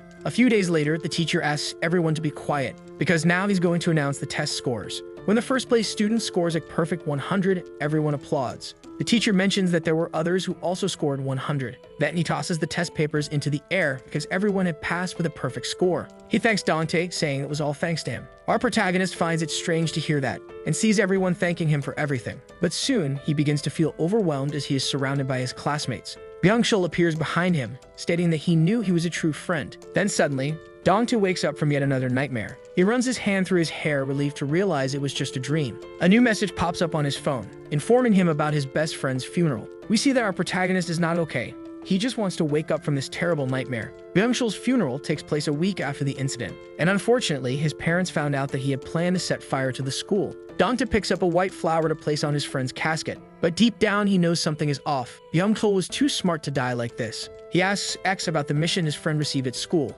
but the system only responds that accepting the mission might not have made a difference anyway. With his friends at the funeral, the only question that lingers is whether it's possible to stop a die that is spiraling out of control. Apparently, our protagonist didn't just sit still. He collected dice, but he doesn't want Eunju to know, unsure of how she would react. A few adults leave the funeral, murmuring about what could have driven him to do such a thing. One of his classmates mentions that similar cases have occurred in other schools, but reassures Dongtae that he doesn't need to worry since his grades are good. Walking absent-mindedly, he accidentally bumps into someone, and quickly apologizes before they walk away. The boy with bangs simply glances at our protagonist and smiles, then continues moving forward. The others wonder who he is to just bump into someone and walk off. While our protagonist just watches in silence, the others say that the guy must have been looking for a fight. But Dongtae knows he's a dicer. He suddenly takes off running, telling his friends to go ahead. But in the middle of a crowded street, he loses sight of him completely. Moving through so many people makes it impossible to find him. Back at school, everything seems peaceful and normal. But not for our protagonist, who has lost a friend. Everyone else seems fine. Students play handball. Others leave in groups to hang out. And as always, school gossip spreads about new couples forming. Meanwhile, a goal was fiercely scored. Some students began to discuss the immense progress of the scorer, but Dongtae didn't give it much thought. After that, he passed by some other students asking someone about his sudden loss of weight, making him speculate that all of this was the power of the dice in action. Our depressed hero kept walking until he reached a classroom with two shadows in it. Dongtae was intrigued by these two familiar faces. The girl wasn't feeling comfortable. Our hero recognized his crush. He speculated that she was arguing with her boyfriend, and so she decided to exit the classroom. Dongtae decided to pretend to bump into her, when suddenly their gazes met, making the young man very nervous. He nervously tried to lie, claiming that he accidentally bumped into her and that it wasn't intentional. Eunju looked at the stuttering, timid young man with a small blush on her face, before putting on a small smile. The girl asked him if he was free, leaving the young man baffled with red cheeks. Meanwhile, on the football field, the ball struck a passing student in the head. This person looked at the ball as it landed on the ground. The shooter politely apologized and asked the student to shoot the ball back to him. The footballer then asked him to kick it with all his might. And so the young man decided to shoot just as the player told him, when suddenly the ball was shot at an incredible speed, cutting a few of the player's hairs. The ball even managed to bend the bar of the goalpost, before exploding upon impact, in front of all the players, to the point where one student was unable to stand after witnessing such an incredible feat. The mysterious student watched the others as they were baffled and amazed, drawing a small, satisfied smile on his face. A boy and a girl were walking in the sunset. Eunju proposed to help with the box that the protagonist was carrying, but he refused. Dongtae, who was happy despite this not being a date, stated that as a man, he shouldn't let her help. Eunju was tasked by the teacher to deliver their late classmates' belongings to their house, and since her boyfriend was too busy, she asked for Dante's help, who immediately accepted. And so they arrived at the deceased dicer's house. With that, they arrived at the 11th floor. As an uncomfortable silence settled between her and the blushing Dante, they were now in front of the door, and so they rang the bell. They rang it multiple times, yet no answer. The protagonist realized that no one was home, when suddenly a door was slightly open, and someone came out curious about who the young ones were. Meanwhile, back at the school, everyone was still baffled by this shot that bent a metal bar. The young satisfied shooter smirked and began to walk away, when suddenly one of the players stopped him and began to complain about the destroyed ball. The others asked him to knock it off, but he kept going. But it seemed like the mysterious person couldn't hear him. When suddenly the miracle shooter turned around and asked the player what he should do about a popped ball, who explained that he should buy a new one for its original owner or at least present an apology. The mysterious person then decided to provoke the young man, asking what would happen if he didn't. This triggered the player, who immediately attacked him, but the miraculous shooter countered with one of his powerful kicks. Meanwhile, at the late student's house, which had become unattended, our hero decided to take a look around from the corner of his eye. Bunchul's mother was happy to see his friends return his personal stuff, as well as the other handsome young man that stopped by earlier. Dante realized that the young man in question was Taben, while Yunju, trying to be polite, stated that her son was a brilliant student. The mother still couldn't grasp the fact that her son had died so young, and blamed it all on herself for the way she raised him. But the protagonist interrupted her in a burst, affirming that his friend was not the type of man to take his own life. He claimed that there must have been another reason for this early departure, but he lacked the words to express himself. As he remembered all that happened with his friend, Dante thought of how useless the expression "if only" truly is. That he still thought of what would have happened if he had accepted those weird quests in school. He could have potentially saved his friend from the fatal fall. Our hero didn't even dare to think of the other possible outcome. With that, he was left silent, when he suddenly began to tremble out of anger, which didn't escape the mother. Knowing that her son's friend thought so highly of him allowed her to find some peace, and so she asked him to never forget her beloved son, which the protagonist accepted. She proposed that the student dine with her, yet Unju tried to decline, but the woman, who had forgotten her groceries, rushed to get them, asking the young ones to watch the house while she was gone before they could even reply. Our hero was now alone with his crush, asking her if she was okay. The young girl seemed confused. Dante asked why Yunju was staring at him, to which she replied by stating that the young man seemed different, so naturally he assumed it was his height or face. The young girl affirmed that even though she noticed those changes, she felt as if something else had changed, yet failed to notice what it was. Dante looked at her as she smiled at him, and overwhelmed by the moment, he began to stutter and use the bathroom as an excuse to get away, leaving her intrigued. As he thought about Yunju's words, our hero's cheeks turned red. Dante arrived in front of a door, thinking that it was the bathroom, and so he decided to see what was behind it. Meanwhile, at the school where the mysterious person kicked the player, all happened at high speed, which satisfied the mysterious person, yet his kick was stopped. To his surprise, the player managed to stop his devastating foot, and so the miraculous shooter backed down. He was left intrigued as the player stopped his attack without being hurt, and so he realized that the player was also a dicer who had maxed out his endurance. Meanwhile, the door was slowly opened, revealing a room with a screen and a desk with a pen and paper on it.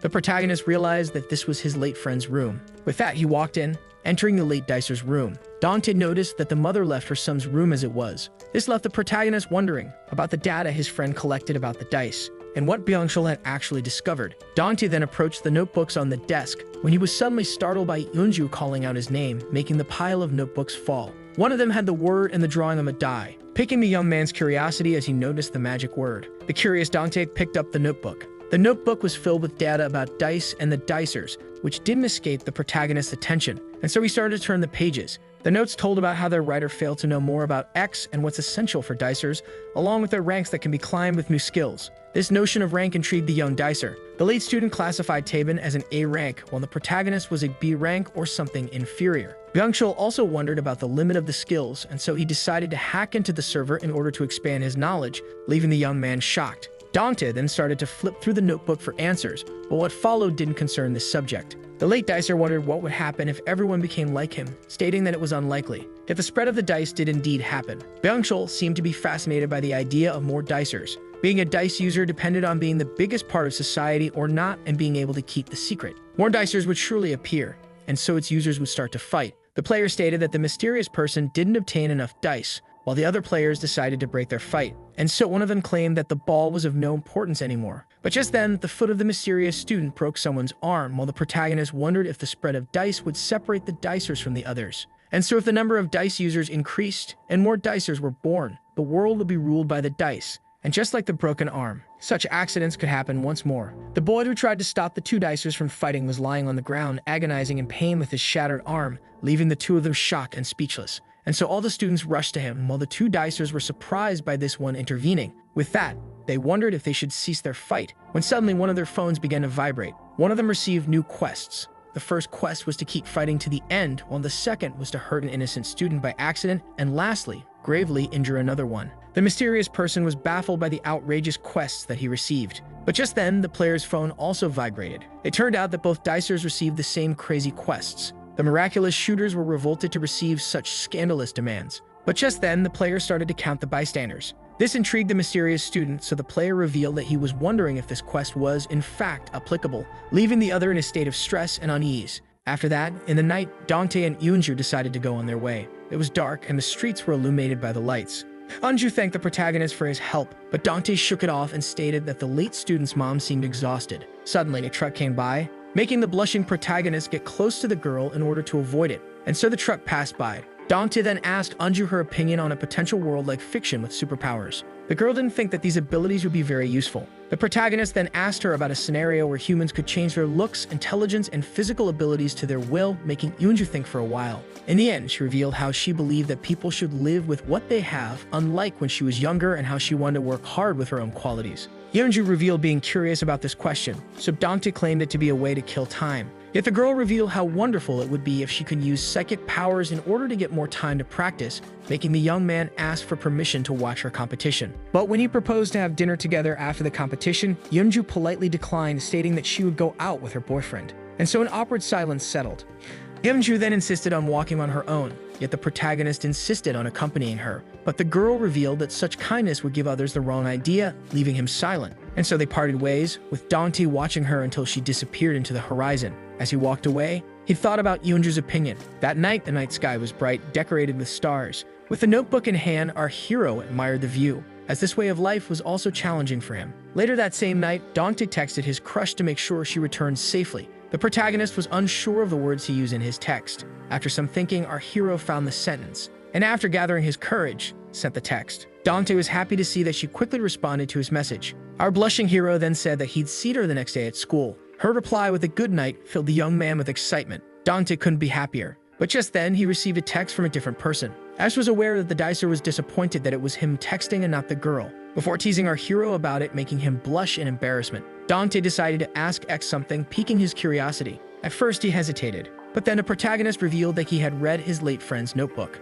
He then recalled how X stated that he didn't have a problem with dicers unless they broke the rules, which he confirmed. This is why our hero associated his friend's death with him breaking the rules by hacking the game. X then stated that any troublemaker in his game should be immediately removed. The mystery man was surprised to see the protagonist realize that his friend had managed to hack the system. Dante recalled how Branco claimed that there was more to the dice than he knew and how he found something odd written at the end of his notebook. In the end, there was a mysterious note that left him confused. In order for our hero to finally meet X, he would have to become the top dicer. This made our hero think for a while. He then remembered what Eunju said about people living with what they have. Yet if he hadn't become a dicer, it would be possible that Eunju wouldn't have noticed him changing and he wouldn't be able to converse with her. Dante really wanted to know Byung-chul's last message to him. As in the notebook, he mentioned how the dice, once perfected, would allow its user to go beyond human limits. This was his last message. The next day at school, the students began to discuss yesterday's fight. One of the witnesses affirmed that some of the students were hurt and even injured while trying to break up the fight between the two sides.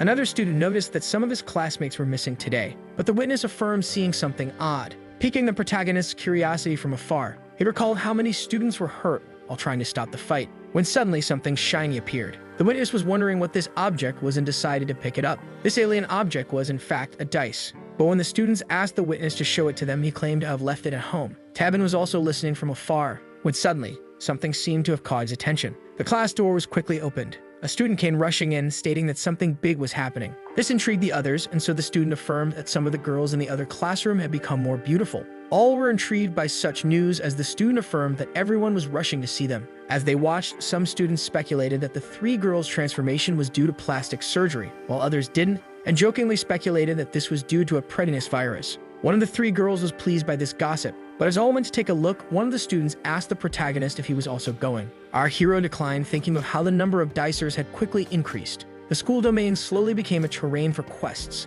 While someone was peacefully using the toilet, someone suddenly slapped his posterior, startling the poor student as the slapper was only fulfilling his quest. A girl was busy on her phone, sending a fake message about how she was a runaway in Seoul with no money, asking people to download an app called The Righteous to see her profile, contact, and pictures. But when someone asked her about what she was doing, she refused to reply as she was trying to get 50 followers for a quest. On the other hand, someone locked his friend in the warehouse for dice, while others began to bully someone as everyone was obsessed with completing extra requests. At sunset, a public announcement was made to talk about the penalty game between students, and as it was made, a young boy continued to walk down the hallway with a bag in hand, ready to enter a classroom, when suddenly someone stopped him from entering. The one guarding the door asked what he wanted, making the young boy stutter, as he had heard of a student that was giving out dice, and so the guard grabbed the bag to see what he was willing to offer. With that, precious items along with money fell to the ground. The guard then smacked the young boy on the head as he had shamelessly stolen these objects from his sister. Yet someone from inside decided to grant him access out of kindness, and so the young boy was finally inside the classroom. The mysterious student asked him about his business with him. The boy stated that he was here to become a dicer, as all his classmates already were, yet no one agreed to give him a die. This made the student giggle. The player from before, who accepted to give him dice, welcomed this boy into his family. The word family intrigued the boy, leaving him startled, as all the members of the family were looking at him. Suddenly, his bag was snatched from him for examination. The boy brought money, a gaming console, along with 2 checks and fake watches. The examiners also found a ring and a silver necklace.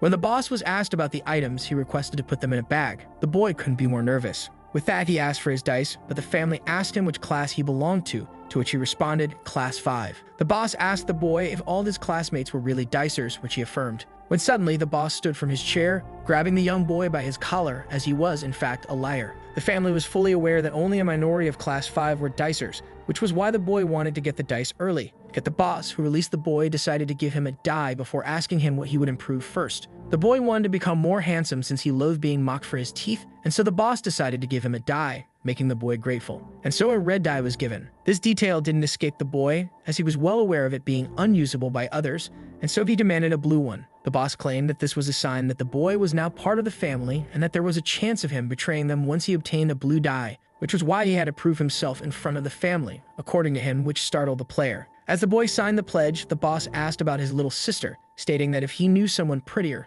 to bring her to him. The boy would have to do this or bring something valuable to pass his loyalty trial. With that, he exited the classroom. The dicer Eddie faced before asked about the boss's purpose for all this, to which he claimed that they could be beneficial, stating that he was giving them quests like X since multiple pawns increased his winning odds. The boss also mocked the boy's goal, wondering if he could actually satisfy those who wanted to be dicers. The next day, the sun shone brightly. A phone was held by its frustrated owner, as our hero didn't know how to climb the ranks, speculating that he needed more dice. Dante began to think. The quests became different after fulfilling a certain number of them. They also began to extend as the number of dicers increased. Dante was able to snatch some dice from students with his agility, when suddenly a shouting voice was heard. It was the 3 girls who had suddenly become pretty. Our hero noticed that the quests were being quickly completed when a new one showed up. Dante was certain he would be able to reach the roof before everyone else. Meanwhile, the boy was feeling uneasy as he recalled the past events preventing him from obtaining a die, making him think about when he would really become a dicer. The boy expected to become a dicer early,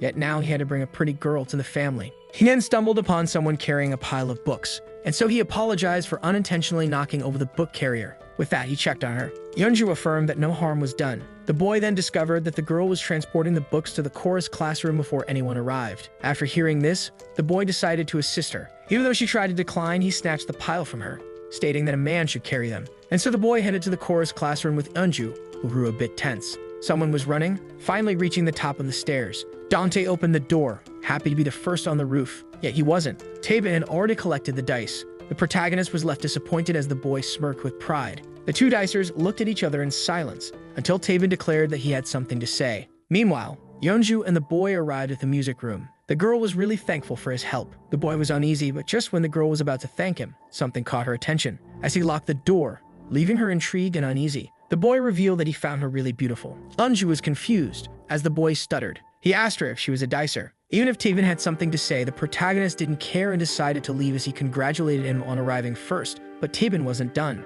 Dante's curiosity was piqued when the first dicer stated that fights were going to happen between the newly formed groups of dicers and that he needed his help to contain the dice. Taben stated that the protagonist should help him since it was his doing, yet Dante stated that there was no need since the dicers most likely improved their lives, The protagonist then stated that people should be happy now, like Tabin, who was transformed by the dice. But just then, the protagonist noticed someone running toward him. With that, he was able to evade Tabin's surprise punch. The confused Dante asked about this sudden reaction, annoying Tabin, who stated that there was no point in explaining since he couldn't grasp the gravity of the situation as he prepared for a round kick. But just as the protagonist evaded, the first dicer claimed that he couldn't start all over because of him, intriguing the protagonist. Our hero managed to block the next kick and gain some distance. Tabin asked his classmate if he was still in love with his girlfriend, to which he didn't respond. This silence was the only confirmation the A-rank dicer needed. He explained that Yeonju was still unaware of dicers. If the community expanded, she would soon find out that Dante was a part of it, and so he asked him if he would mind. Meanwhile, back in the music classroom, Yeonju was intrigued by the word dicer. The boy explained that dicer referred to a person in possession of an abnormal dice that lets him enhance his physique and intellect, but Yeonju affirmed that she didn't know about it. That he didn't believe her, as it was very trendy in school, seeing how everyone began to improve. But just as the girl recalled all the odd events, the boy realized that she wasn't lying, and began to panic once he realized that she didn't have any dice, and suddenly pushed her. With that, Yeonju fell to the ground. Filled with regret, the boy apologized for his sudden burst. Eunju was now lying on the ground, with the boy looking at her with a blush on his face. Just then, Dante and Tabin each received a notification. A new quest was available. Back in the music room, the boy decided to offer the pretty Eunju to the family in order to obtain a dice. But just as he asked her to stay here, she grabbed the book pile to stop him, throwing on his head, making him release a scream in pain. And so the boy in pain grabbed the poor girl's foot, leaving her terrified. Back to the dicers, a new quest appeared, consisting of saving a girl from a boy in the music classroom. Dante speculated that the girl in question might be his crush, and so he rushed to the class, leaving her boyfriend behind. Our hero ran as fast as possible, before finally arriving at the music classroom and noticing something. Tabin was already there, breaking the door. Dante speculated that the A-rank dicer had a special skill to arrive before him, but cut that thought short to focus, as he decided to break down the door, forcing it open with his shoulder. The protagonist was now in front of Yeonju and the boy. The girl noticed the protagonist, but before he could move, his shadow quickly passed him by, startling the boy as he grabbed him by the collar. Tabin had the wannabe dicer against the wall. The first dicer was furious at the atrocious sight, yet the boy tried to explain himself. Meanwhile, a hand was given to Yeonju, who confirmed being unharmed as the protagonist checked on her. Dante was happy to see her safe, but as he helped her, Tabin was still dealing with the boy, who stated that he only wanted to become a dicer. Yet the A-rank dice user didn't want to hear any of it, but the B-rank, on the other hand, was intrigued by these words. The girl asked her boyfriend to stop as she was unharmed. Dante also pleaded with him to put the boy down as Yeonju was safe, before screaming that the boy might end up dead if Tabin kept this up.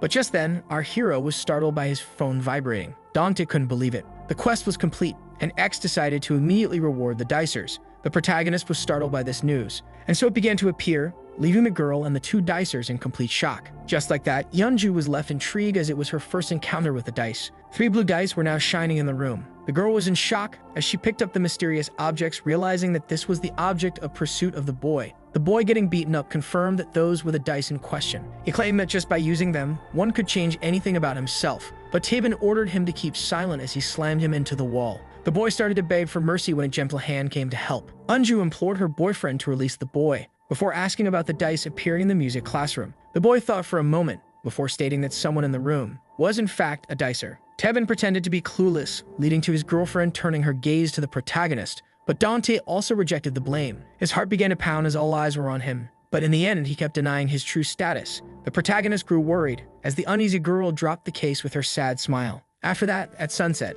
Dante seemed to have noticed something as he was on his way. Our hero noticed a video game with "Game Over" written across its screen. He wondered if Uju was smiling because she realized that he wasn't telling the truth or if she was just at ease. Dante looked at the sky and remembered. The girl was now familiar with the concept of dice, and so the boy asked her about her intentions with those dice. To his surprise, she wanted to keep them since they apparently didn't belong to anyone. Ash was thrilled to have a new dicer, but our hero was startled at the idea of Yuju becoming one. The girl thought for a moment. She then pointed out that the dice were the reason behind the boy's aggression, who deeply apologized, stating that all dicers were selfish, who began to form gangs, only accepting the best and treating all the wannabe dicers as servants. The blue dice were shining in the girl's hand. Yeonju stated that things like these dice should only be fiction, as she decided to take the dice to everyone's surprise and never put them to use to everyone's astonishment, leaving even X baffled. Back to the present, Dante was unsure, but he also thought that the world would be better without those dice. Meanwhile, at school, the boy was now face to face with the boss, who was now aware that Yeonju was in possession of 3 blue dice, refusing to roll them, and that both Dante and Tabin claimed to know nothing about dicers. The boy confirmed, yet the other student didn't believe him, as he was certain that the protagonist was a dice user and almost sure when it came to Tabin. This piqued the boss's interest, while the other student stated that he wanted to take his revenge. The boy was nervous, but then asked for dice as a reward for providing valuable intel. Even though the boss would have rather had Unju brought to him, he decided to grant his new minion his reward. Yet to his surprise, he received 2 red dice. The boss explained his system, stating that the boy went from silver to gold with 3 red dice and that he would receive a blue die once in sapphire and even better rewards once higher. The poor boy had a hard time believing it, but just as he reached his hand toward the boss, a tap was heard as someone hit the boy with a powerful kick in the upper part of the chest. Just like that, the other student laid the poor minion on the ground. The boss congratulated him for now being in control of his own strength, as the boy had a hard time breathing, unable to stand up. The other student then put his foot on his face, stating that he would make him a dicer after he managed to create a scenario where he and Dante could face each other without being interrupted. The bell rang. As the day was over, someone began to question his next actions. The nervous boy regretted going to the family and offering them his sister's stuff, before remembering how one of them casually kicked him to the ground. The boy began to panic as he was supposed to set up a fight with Dante. If both he and Tabin used dice, it would make it impossible for him to become a dicer. When suddenly, someone approached him. The boy began to blush as this person was wearing a skirt. A mysterious girl appeared, who asked the young man if he was truly talking about dicers, which he confirmed. And with a seductive voice, she asked the boy to share his story with her. Later, our hero passed by some children playing football, when suddenly the ball came bouncing his way. This intrigued the young man as the little children unintentionally sent it his way. But just as the ball was about to cross the road, to the children's horror, Dante's agility kicked in, and so he quickly halted the ball before it could be run over by a car. Seeing the children running towards him, the protagonist kindly returned the ball, leaving them impressed. The kids began to praise the high schooler, stating that he looked like a superhero. This made Dante happy, making him recall the one and only Spider-Man saving a kid from a truck. The hero that everybody looks up to and has Mary Jane with him. The hero that gets to kiss the girl at the end of the movie. This made our hero wonder if he could obtain superpowers once he became a top dicer, as he watched the 2003 Spider-Man 2. Dante stared blankly at his screen as he began to wonder. He began to imagine how he would tell his crush about his identity as a dice user and how he only used it to help others. Dante began to picture himself fighting bullies and saving an innocent girl, and how Yoonju would admire him for it. Dante was sure that dice weren't evil. X confirmed and recalled how the girl thought of their users as simple-minded people. The mysterious person then proposed stealing the dice that she kept with her since storing them would be a waste, but Dante declined. Our protagonist was ready to tell his crush the whole truth about him being a dicer, and how his late friend's departure caused more of them to appear. X was looking forward to it. The next morning at school, the students began to discuss how many of their classmates were absent, either hurt or trying to obtain dice, and how numerous guilds were being founded. So one of the students stated that he would greatly help whichever guild made him a dicer. Unju was listening to the babble about how a mysterious girl was giving dice for free to students,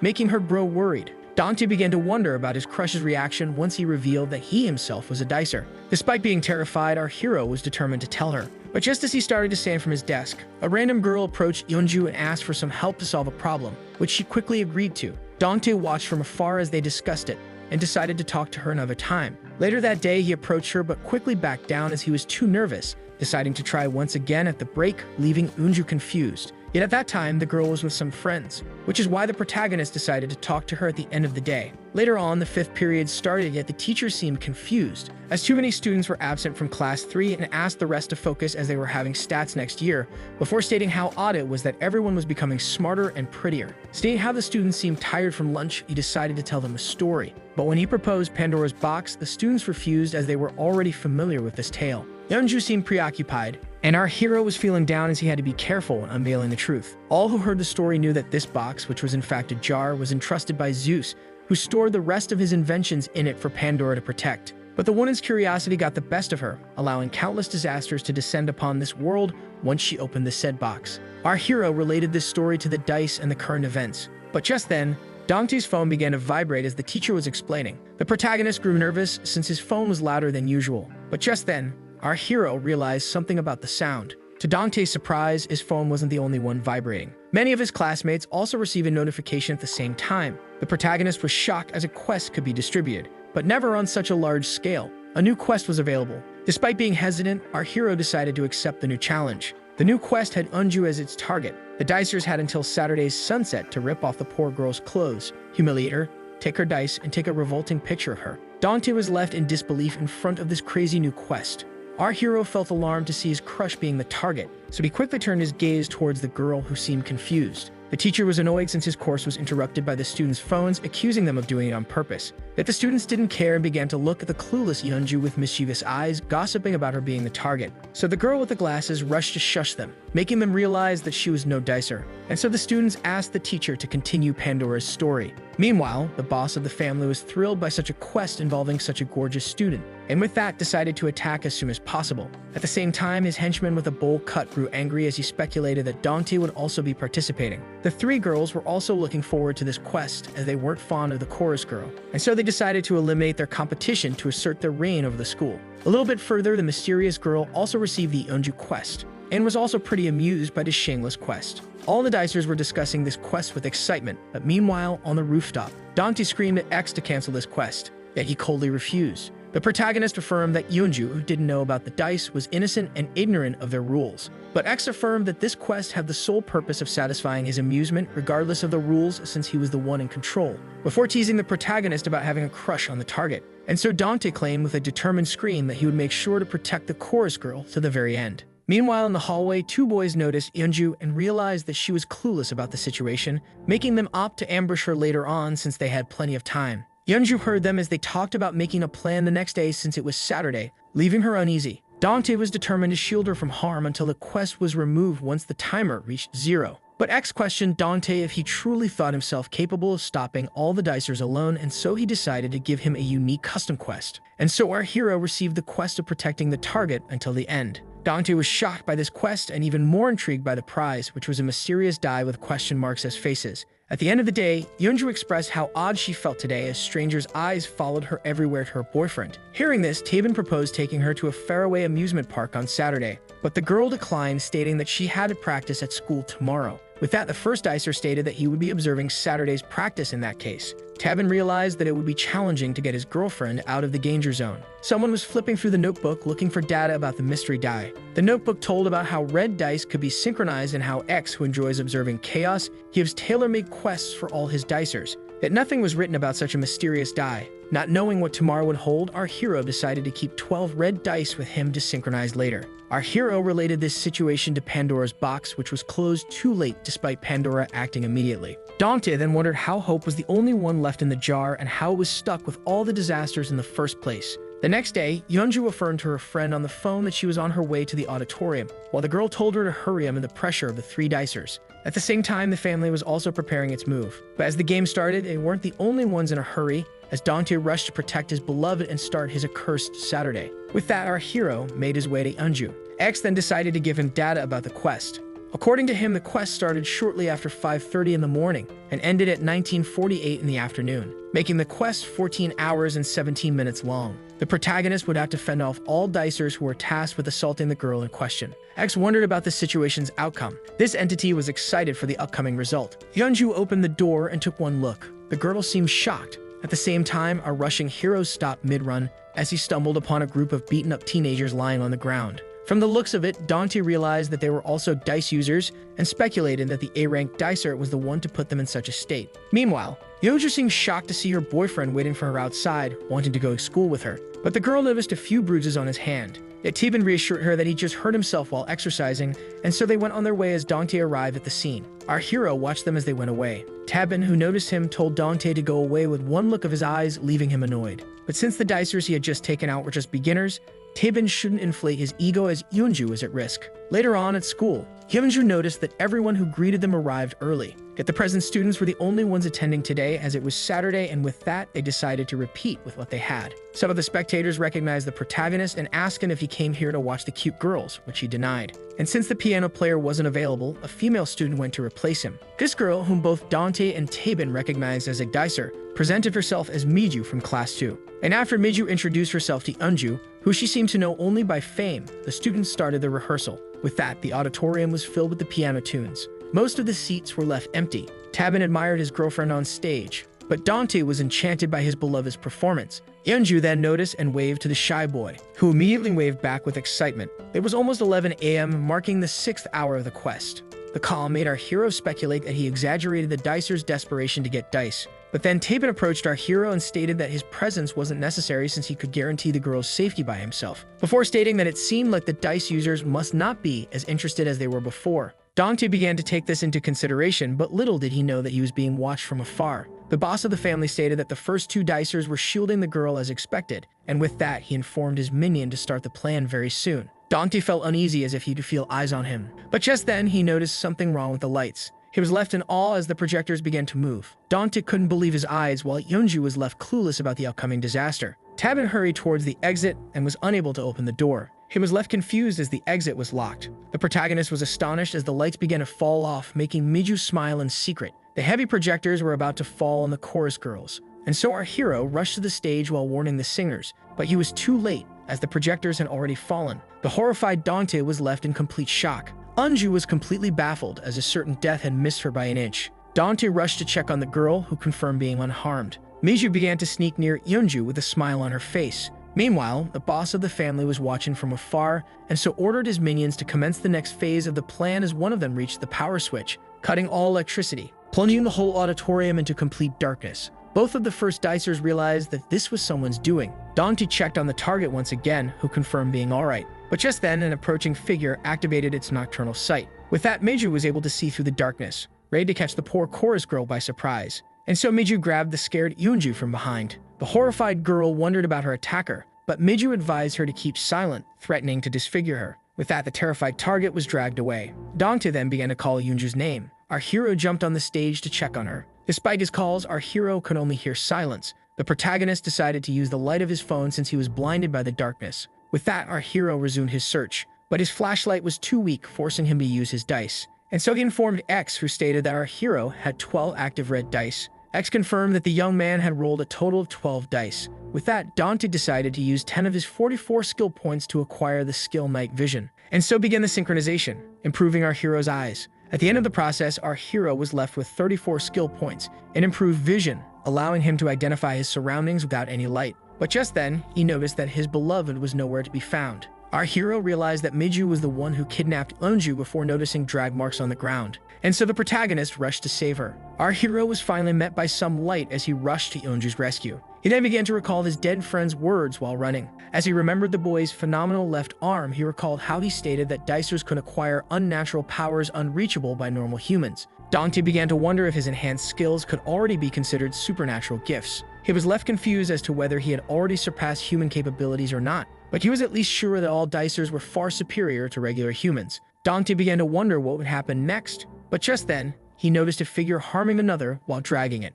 when suddenly someone waiting for him ambushed him with a kick. But Dante managed to evade the blow. The boy, who barely evaded the damage, was surprised by his attacker, who immediately struck another quick attack, aiming for the hero's legs, who quickly jumped out of the way. As he gained some distance, the protagonist took a good look at the ambusher. Dante was baffled as he seemed to recognize his attacker. Meanwhile, back at the auditorium, the dicers confirmed the success of this phase of the plan, while Tabin realized that his girlfriend was kidnapped and Dante went to pursue the kidnappers. And so he decided to restore the lights in order to go after them. With that, he began to locate the power switch of the auditorium, and as soon as he located it, he rendered the distance perfect. With that, Tabin pressed the button on his phone and activated the power of teleportation that required a certain number of dice. And after entering the coordinates, he began the teleportation. With that, a circle of light appeared right under his feet, when he suddenly disappeared, leaving the members of the family confused. He stated to have witnessed a light, but little did he know the first dicer was now behind him, and so Tabin smacked the dicer's head into the glass, before driving him away, lighting up the room, and restoring the lights of the auditorium, making the students wonder who restored the power. The boss of the family was left amazed, and became thrilled at the idea of showing Tabin the power of his dice guild. Meanwhile, Yeonju was still being dragged by the female dicer, who opened the door and brutally threw her inside the classroom. But when Yeonju demanded an explanation, the girl stated that this was part of the deal, and even though she wanted to humiliate her herself, they were going to take pictures, leaving the target confused. Miju claimed that the girl wouldn't understand as it was a dice quest, and that she would ask for help later on, before closing the door, leaving Yeonju inside alone and terrified. Meanwhile, Dante asked his attacker, who would be recognized from their encounter at the funeral, to clear the way. But the dicer stated that this wasn't their first interaction, and that they had old matters to settle. Meanwhile, in the dark classroom where Yeonju was locked, the girl began to look at something shiny as she began to think about this situation with the 3 blue dice in her hand. The students were intrigued as a mysterious person restored the lights in the electric room. With that being settled, Tabin went on his way. But just as he went down the stairs, the first dicer heard an odd noise. Taebin was surprised since the auditorium was filled with students, all looking at him and looking for problems.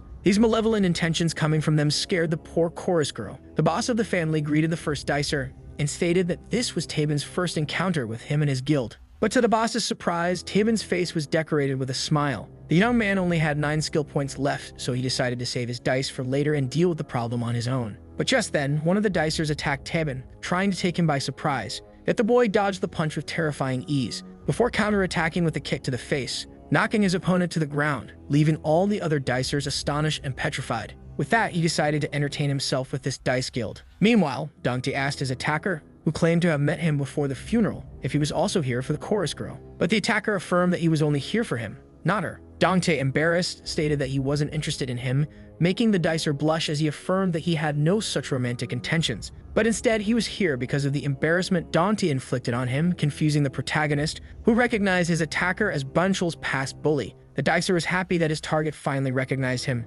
Back then, he took pleasure in assaulting the poor student. Before Dongtae entered the scene, ready to defend Bunchul despite being recognized as the one being bullied before. But just then, the protagonist punched him in the face, knocking him off his feet. The confused, beaten-up bully could hear our hero helping his friend. He couldn't be more intrigued since the protagonist was the kid that everyone used to pick on. Just then, he watched Dongtae giving the boy something shiny, like he was too beaten up to recognize it as a dice. Later in class, he could hear the laughs and rumors about some students who were demolished by Dongtae, leaving him annoyed. The bully even recalled the punch, to the point where he began to wake up in a sweat after reliving the embarrassment inflicted by the protagonist in his dream over and over again. But the truth was then quickly unveiled to him, as he saw the dead body of the late dicer. The boy was speechless in front of this sight, as the ground was covered in blood right next to the alien dice. In the end, he decided to pick it up. Back to the present, he asked Dongtae if he knew what he thought after getting familiar with the dice, piquing his curiosity. The dicer was disappointed, stating that if he knew the powers of the dice before, he would have stolen all of them, leaving the protagonist baffled. The bully revealed that he wasn't sure of his actions due to the presence of a corpse,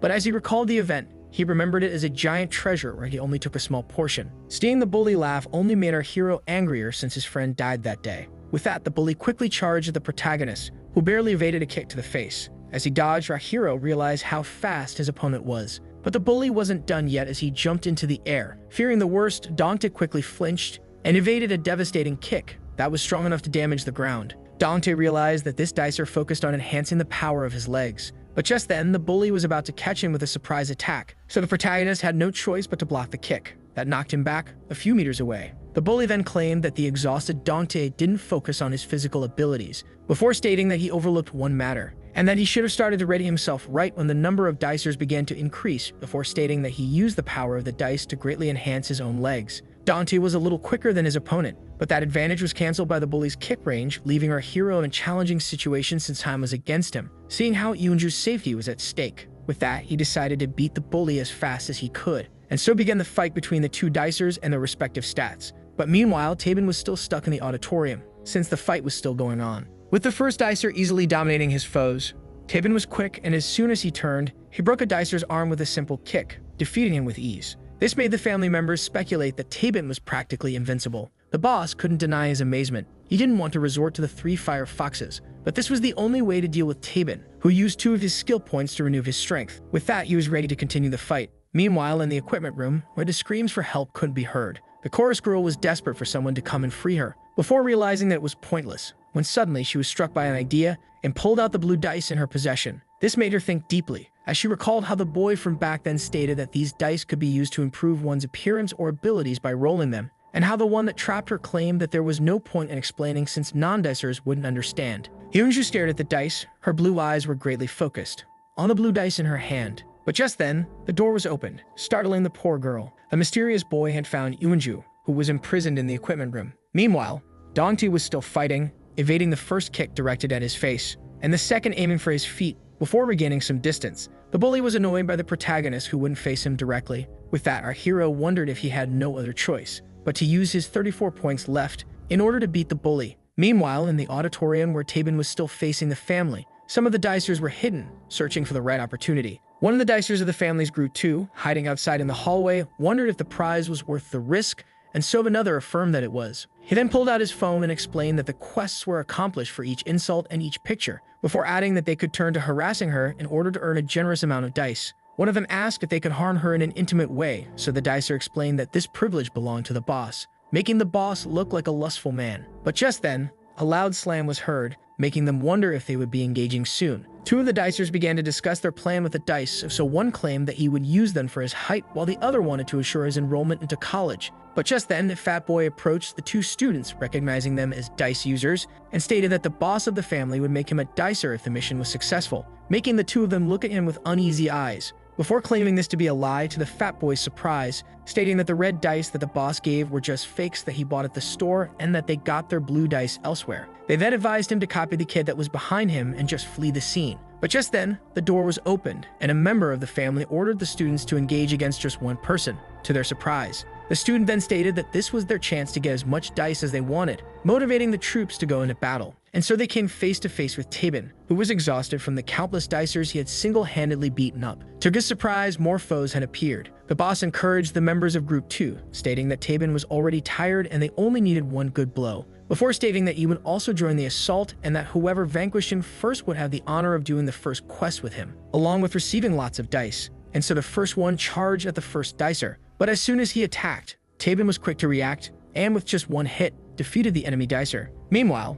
Dongti decided to use his skill points again. X then asked about the skill he desired to enhance. The protagonist decided to use 10 skill points on his agility. This made the bully laugh, since he assumed that Dongti planned to beat him using only his speed. After the synchronization was completed, X informed the dicer that he had reached the peak of his body's agility and was now at risk of injury, but our hero didn't care. The bully wanted Dante to face him head-on, and so Dante charged right at him, shocking the bully when our hero suddenly jumped. The protagonist was now on the window, to the dicer's surprise. The bully then decided to attack, only to miss and only hit the window, shattering it to pieces. This temporarily blinded him as he tried to regain sight of the hero, but little did he know Dante was right behind him, ready to kick him in the head. Meanwhile, in the auditorium with all the beaten-up dicers, Tabin approached the fat boy, who was the only one not to attack him, just to notice a cutting knife in his hand. The first dicer was shocked to know that someone here aimed to stab him, so the terrified fat boy immediately dropped the weapon and denied his intent, begging Tabin to spare him as he was just a regular non-dicer. With that, the first dicer turned to the boss, who began to panic, seeing how he didn't expect Tabin to be so powerful. So he turned to his last minion, reminding him that he was here to become a dicer, and affirmed that if he didn't stand his ground right here and right now, he would never obtain such an honor. The fat boy reached for the weapon, stating that he wanted dice, and charged at the first dicer from behind, with his cutting knife in hand. Just like that, Tabin had been stabbed in the back. The baffled boy couldn't process it, as all he could see was the blood on the floor. Back to Dante, the protagonist managed to kick the bully in the back of his head, and before he could even react, the dicer was knocked down. Dante took a moment to catch his breath and check that the bully was truly beaten. And with 6 hours and 15 minutes left until the end of the quest, our hero rushed to rescue his beloved, who had been startled by the door suddenly being opened by a shady figure, which left the girl speechless. His face couldn't be seen, leaving Unju curious about this person's identity. Meanwhile, Dante kept searching for her while calling out her name. He waited for a response, yet only silence answered. The bully was left confused, since the chorus girl was rumored to be in possession of dice that she refused to roll. This made him think of Yeonju as a prideful person who already pictured herself as perfect, while all the others struggled to become dicers, before pointing out that even Dante used the power of the dice. With that, the angry bully asked the protagonist why he was so determined to protect such a person, leaving him speechless. But since there was no time to waste, our hero quickly resumed his search while screaming for the girl. Dante first met his crush in middle school and first thought of her as an odd girl, but in reality, she was an honest person with a noble heart. A girl that was nice to everyone and liked by all. Hanju was the crush of every boy, including the one she just greeted. She was thrilled to know that a familiar face like Dante would be with her in a music class full of strangers. As she left with her friends judging her for talking to someone like him, our hero was surprised to see her being nice to the likes of him. With that, he began to recall the question asked by the bully as he went on his way, lost in his thoughts. In the equipment room, the poor girl begged the stranger to stay away. The mysterious person was none other than the boy from the music class incident. Yeonju threatened to scream if the boy came any closer, but to her horror, he claimed that no one would come even if she screamed her lungs out. The boy stated that he was now a dicer, and that he came here with a different purpose. He then began to pull something out of his pocket. Anju began to fear the worst. The boy showed her his phone, and on it was a message from X, destined for Yeonju. Anju couldn't believe her eyes, and was intrigued by the mysterious application. The cheerful entity presented itself as X and claimed to want to converse with the girl. Meanwhile, in the auditorium where the shocked Tabin was stabbed by the fat kid, the first dicer punched his attacker away. As the knife fell to the ground, he stood there in silence and touched his wound, only to find blood on his hand. The stabber began to cry in horror. The boss of the family was thrilled, thinking that Tabin had lost the fight since he was stabbed and suggested that he surrender now. But the dicer just stood there, trying to catch his own breath. The overweight boy deeply apologized, claiming it to be an accident, but the boss affirmed that it was intentional as he praised his minion. Tabin began to stare coldly at the stabber, who stated that he only wanted to become a dicer, with tears filling his eyes. At that moment, the A-rank dicer saw his past self in the scared boy, which put him in a tough spot. Back in the equipment room, where X presented itself to the girl, the entity stated that it was the game master that had set his player after her. Dronzer realized that X was the one offering dice to the students and asked him to reveal himself. But X ignored her, stating that he had a question, as he was curious about Yeonju, who refused to use his dice. Since she had enough time to think about the privileges of dicers, X assumed that she just thought herself better than the rest, or like him, just enjoyed the chaos. He then pointed out that everyone was suffering because of their situation before asking Yeonju if she didn't want to perfect herself. Back at the auditorium, the sight of a stabbed Tabin restored the morale and courage of the family members, who were confident they could win without the fox's intervention. As for Dante, he kept running around the school searching for her. The protagonist wasn't sure why he wanted to protect Tabin's girlfriend, who would probably be disappointed to learn that he was a dicer, and might even loathe him, and yet, his feelings for her were enough of a reason for the protagonist's will to protect Yeonju. And so he screamed her name again. The girl was shocked by the sound of the distant screams. As she recognized the approaching voice, Dante was now near the equipment room. To everyone's surprise, but Yeonju was suddenly silenced as she tried to signal her position. The boy paused for a second as he was sure he had heard a voice, and with that resumed his search. Now the equipment room was rendered noiseless. The poor girl tried her best to scream, but the horrified Yeonju was rendered powerless as the boy restrained her body and mouth. With that, Dante kept going further away. The startled girl noticed that X wanted to continue their conversation in peace, and so he asked her again about her being against the use of dice, but she couldn't express herself with the boy holding her mouth. After regaining the freedom of speech, the chorus girl affirmed that she was far from being superior to others. X began to mock her as he realized the girl was trying to live with what she had. This made Yeonju think in silence, before asking X if his dice would also allow one to change the entourage of the dicer just like it changes him. This question shocked both the game master and the player. The nervous X played off as a joke, stating that he never gave it a thought. Yeonju stared at the screen with cold eyes as X grew curious about the person the girl was trying to reshape. Despite her insisting, the game master refused, wanting to hear the girl's motive first. Yeonju realized that it was impossible to change others since X didn't confirm it, but he then pointed out that he didn't affirm the opposite either. He then proposed that Yeonju use the dice in order to find out for herself. The confused girl thought for a moment before finally asking the game master about the purpose of all his quests,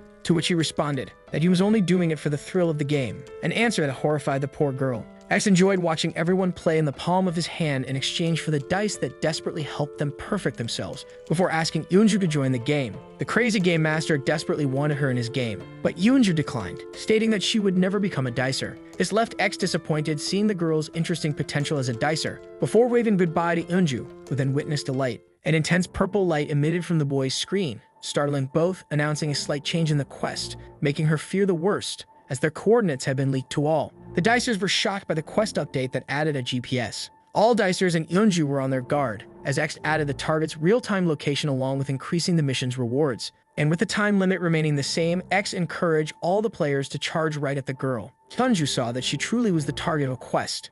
The boy then asked X if he truly was free to use Yeonju as he pleased, she confirmed. And so he grabbed the poor girl and pinned her against the wall. But just then, they heard a voice ordering the boy to stop. Dante entered the scene by breaking the door. The boy then remembered that all dicers were aware of Yeonju's location. But just then, the protagonist kicked him in the head, knocking him unconscious, which amused the game master, saving Yeonju from traumatizing harm. Dante then tried to catch his breath, before asking and impressed Yeonju if she was injured, and was then relieved to know that she was unharmed. But before she could ask him how he found her so quickly, our hero grabbed her hand, stating that he would explain later as they headed towards the door. But just as they exited the room, approaching footsteps could be heard. Dante noticed it and immediately changed their direction. Yeonju was left impressed by her savior, but just then, he stumbled upon a bunch of dicers on the stairs who were all desperate to get their hands on the target, which thrilled X, who compared the situation to a good zombie movie. Seeing how the target was no longer locked in one spot, the dicers stated that the family boss's plan was now rendered useless. With that, they all went to pursue Yeonju,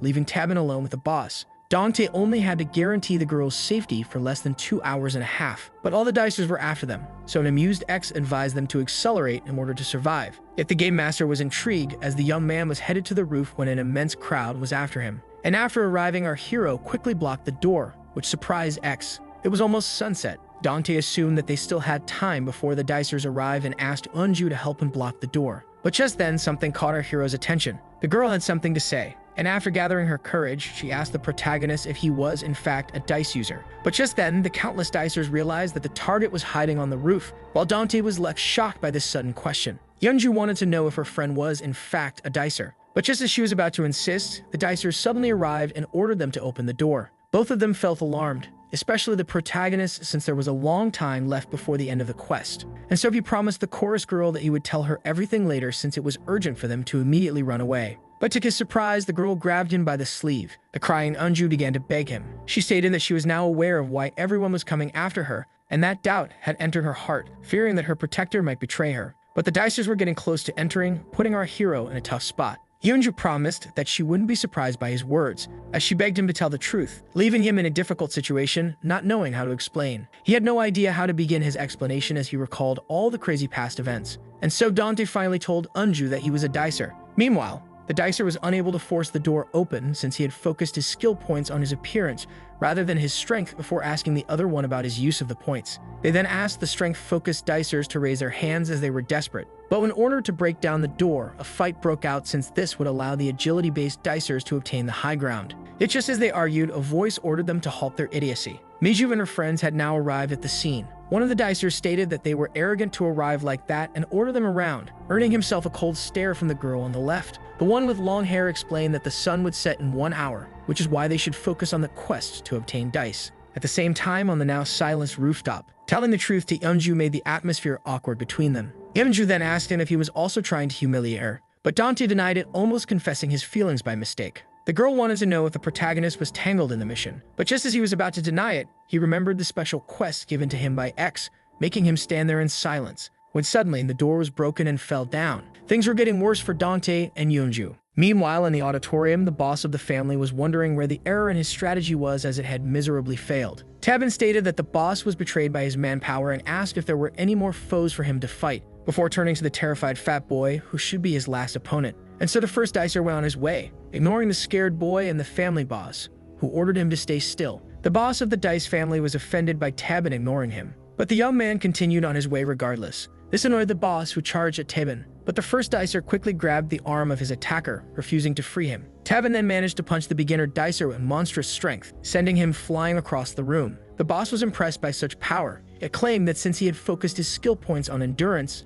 such attacks were pointless against him. And so Tabin clenched his fist and gave his opponent a dark death glare. This terrified the boss of the family, who immediately pretended to faint on the spot. And so the stabbed Tabin went on his way. He was slowly walking towards his destination as blood dripped. Seeing how Tabin was making great effort, X asked him if he wanted to protect Eunju or if he had another reason. The boy claimed that the number of rankers would rise if he didn't intervene, repeating the same scenario for him. The game master wondered if he could truly stop this outcome. X then told Tabin to stop hiding and go play with the older dicers without worrying, allowing anger to rise in his heart. Meanwhile, on a roof, our heroes had been found, and so the dicers charged all at once at the target. Dante and Eunju tried to flee, but there was nowhere to run, as they were now cornered by all the hostile dicers who were desperate to achieve this lucrative quest.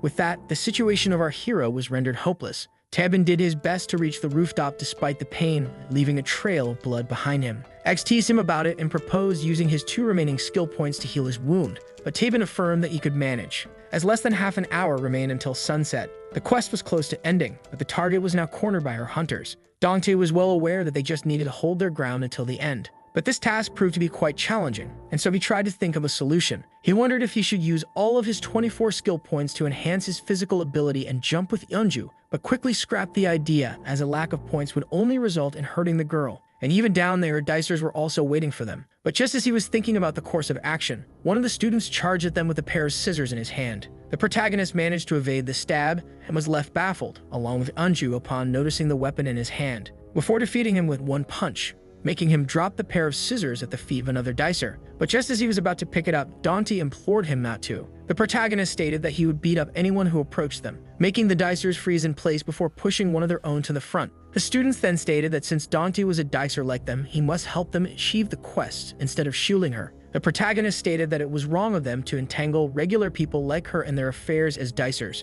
But the dicers didn't care about his sense of righteousness and speculated that Yeonju had promised him something in exchange for protection. Dante then reassured the target that they only had to hold on until sunset marked the end of the quest, leaving the girl speechless. Not sure what to do, the students pulled out their phones in order to take humiliating pictures as requested by X. And so both of them were bombarded by the photo flashes, making our hero grow worried. The amused game master then informed them that these pictures weren't humiliating enough. This made the dicers discuss their next action among themselves. And so one of the three girls claimed that they had to hurt Unju and strip her down as she and her friends stepped forward. She then picked up the scissors, stating that she was aware that Dante's threat only aimed to buy time. With that, she challenged the protagonist to hold out as long as he could against them. While Miju increased her vision, the girl holding the pair of scissors specialized in agility, while the third one focused on her strength. Yet Dante was determined to stand his ground in front of the three dicers, and so the girl charged at him, but the protagonist was ready for it. The girl was fast, but just as she was about to stab the young man, a voice begged them to stop, making him turn around. Yeonju threatened to jump from the roof if they didn't halt their fighting. All those present at the scene were shocked by her actions as she stated that once she jumped, the quest would be impossible to fulfill.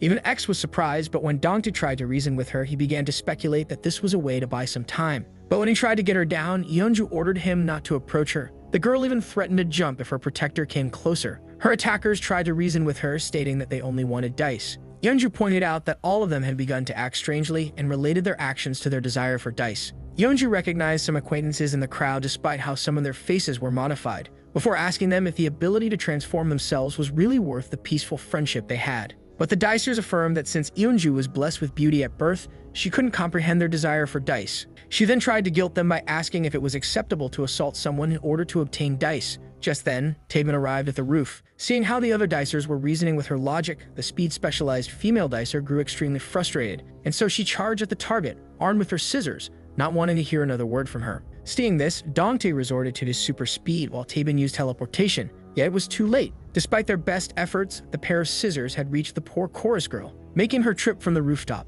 Unju was left in complete shock with her ripped clothes, as she felt what seemed a certain death to everyone's horror. Even though Dante and Taben managed to prevent a severe injury, the damage was already done. As Yeonju began to fall, our hero quickly noticed the desperate girl, and immediately rushed to her using his super speed, and with that grabbed her by the hand, saving his beloved from a certain fall. Dante was using all his strength to prevent her from slipping. Taben watched as the protagonist lifted his girlfriend up. The girl was left confused since the first dicer appeared out of nowhere. The young man used his last 2 skill points to teleport himself a distance of 20 meters, and after some effort, the chorus girl was rendered out of danger. But just then, something shocking caught the protagonist's attention. As Yoonju's back was already injured, Dante decided to check, seeing the cut on her body while wondering about the quest's outcome, making the female dicer giggle. She finally burst out laughing and asked X to send her the dices since she managed to injure the target, which he denied. After some analysis, the game master realized that only the clothes were damaged, but their wearer was left unharmed, confusing the girl who clearly saw the injury. X then revealed that the cut was already on her back, which confused all the students,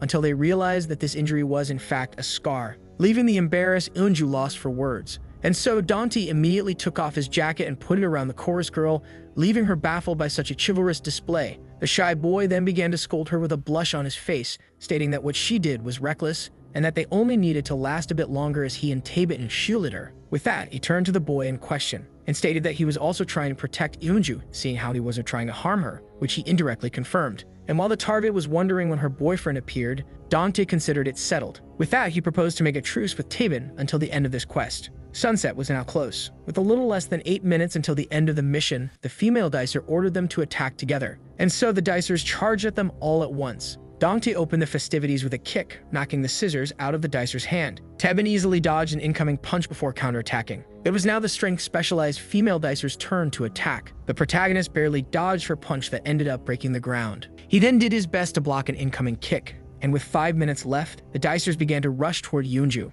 They all urged to complete this mission, including the boss of the family, who was determined to complete it no matter what. But while all the dicers were charging at the target, the mysterious girl just stood there in silence and watched, as Dante and Taben held their ground. But just when the boss of the family was about to reach the roof, she suddenly kicked him in the guts, knocking him back, making him and many other students fall on the stairs. The dicers didn't have time to see their attacker's face, who just stood there in silence. Dante struggled to repel all the dicers as only a minute was left, but just then he noticed. The sun was almost out of sight, and with it completely disappearing, the timer reached 0, marking the end of this quest and failure. X then notified all the attackers that they were unable to succeed, before cheering him up by stating that many more quests were on their way. The dicers were disgusted by their failure, unable to accept their defeat. Dante was glad that Yeonju was safe until the end, while Taeben tried to catch his breath. Eunju was relieved when suddenly, to her surprise, the phones began to vibrate. She then turned to the protagonist, asking him why his screen said that the quest was successful. Our hero couldn't believe his eyes, as he managed to complete his special quest,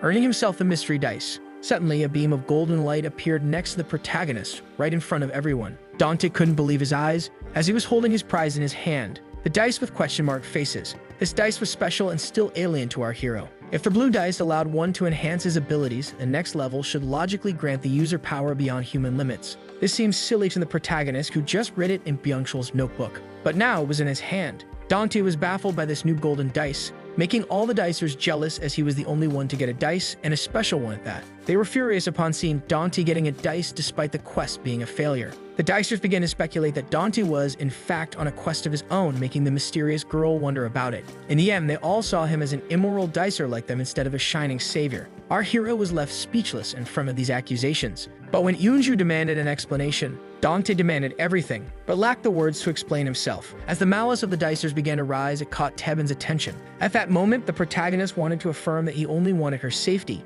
yet he couldn't utter a single word. Just then, Taeben fell to his knees. Eunju went to check on him, only to find her boyfriend bleeding. The girl began to panic as she wondered what she should do to help him. Just then, the two dicers made eye contact. Taeben tried to warn the protagonist about using the golden dice, yet he couldn't hear a word he said. Eunju was then startled by Dante, who approached them. The poor girl tried to explain herself to the shocked protagonist, but he already understood it all. When a shadow quickly approached him from behind, suddenly, Dante found himself getting smacked in the back of his head with a chair. The enemy dicers charged at the poor boy as he fell to the ground. The thrilled boss of the family began to laugh as they finally had an opportunity to take down the protagonist. With that, he looked at Taeben, who could barely stand on his feet, ready to finish what was started in the auditorium. At first, the protagonist speculated that the dice would bring people happiness, since everyone wanted to be better in every way, but now he began to regret his choices. The dicers then charged at the poor girl, ready to strip her of her dice despite it already being sunset. All charged at the chorus girl as they were desperate for the self-changing dice. The weakened Taeben could no longer fight, to Yeonju's horror. But the dicers stated that she should worry about herself as they affirmed that they were going to take her dice in any way,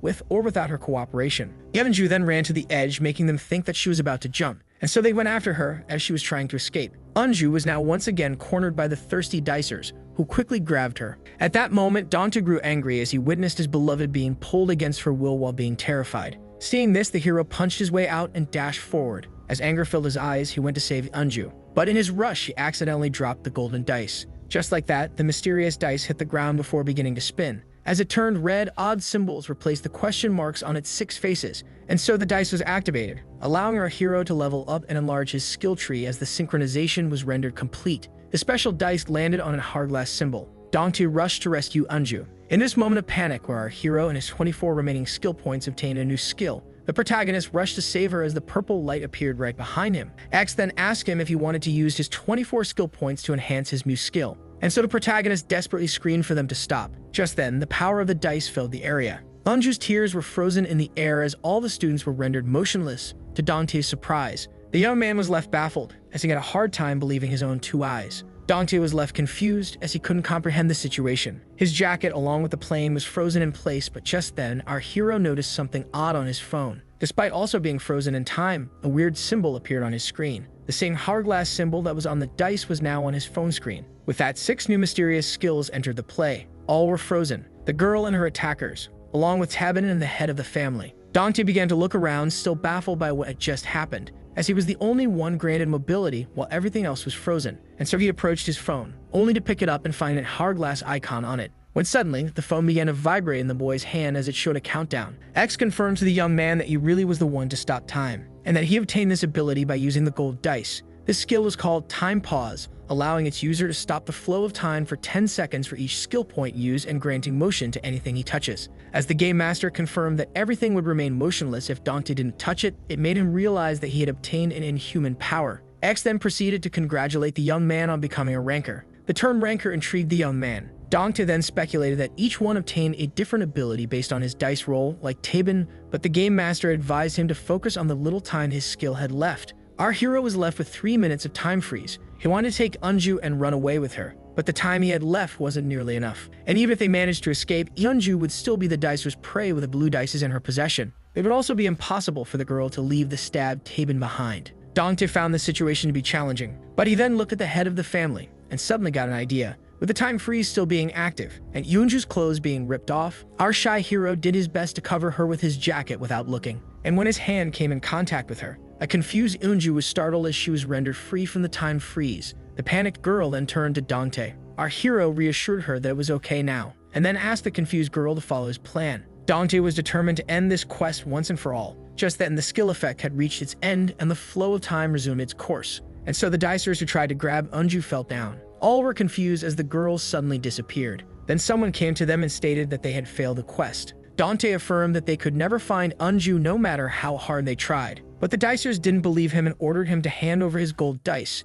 so the young man claimed to submit to their demand if they could beat him in a fight. One of the dicers felt offended by Dongtae, who wanted to fight them all at once. But just as he was about to punch, the protagonist suddenly vanished, only to reappear behind them, which shocked the dicers who were left confused. And so they decided to charge at him from the sides and corner him. So the protagonist, who reappeared behind them once again, stated that they just couldn't, making them realize that he had obtained a superpower. Ash was amused as the new ranker was using his few remaining skill points on time freeze, which seemed like instant movement to the naked eye of those trapped in time. Taeben recognized the skill and began to think of how lucky Dongtae was to obtain such a skill, while the hidden Eunju watched in silence. She recalled how he told her to hide behind the door of the rooftop and was left intrigued about how he would finish it all. But just then, the boss of the family grabbed the protagonist from behind. He then ordered his men to attack Dongtae while he restrained him, yet our hero wasn't impressed. And just as the first minion was about to land his punch, he was frozen in time once again. The boss of the family, who happened to be touching our hero, was left baffled and confused. He began to panic as all motion was suddenly stopped, realizing that this was the ranker's doing. But just then, the dicer slipped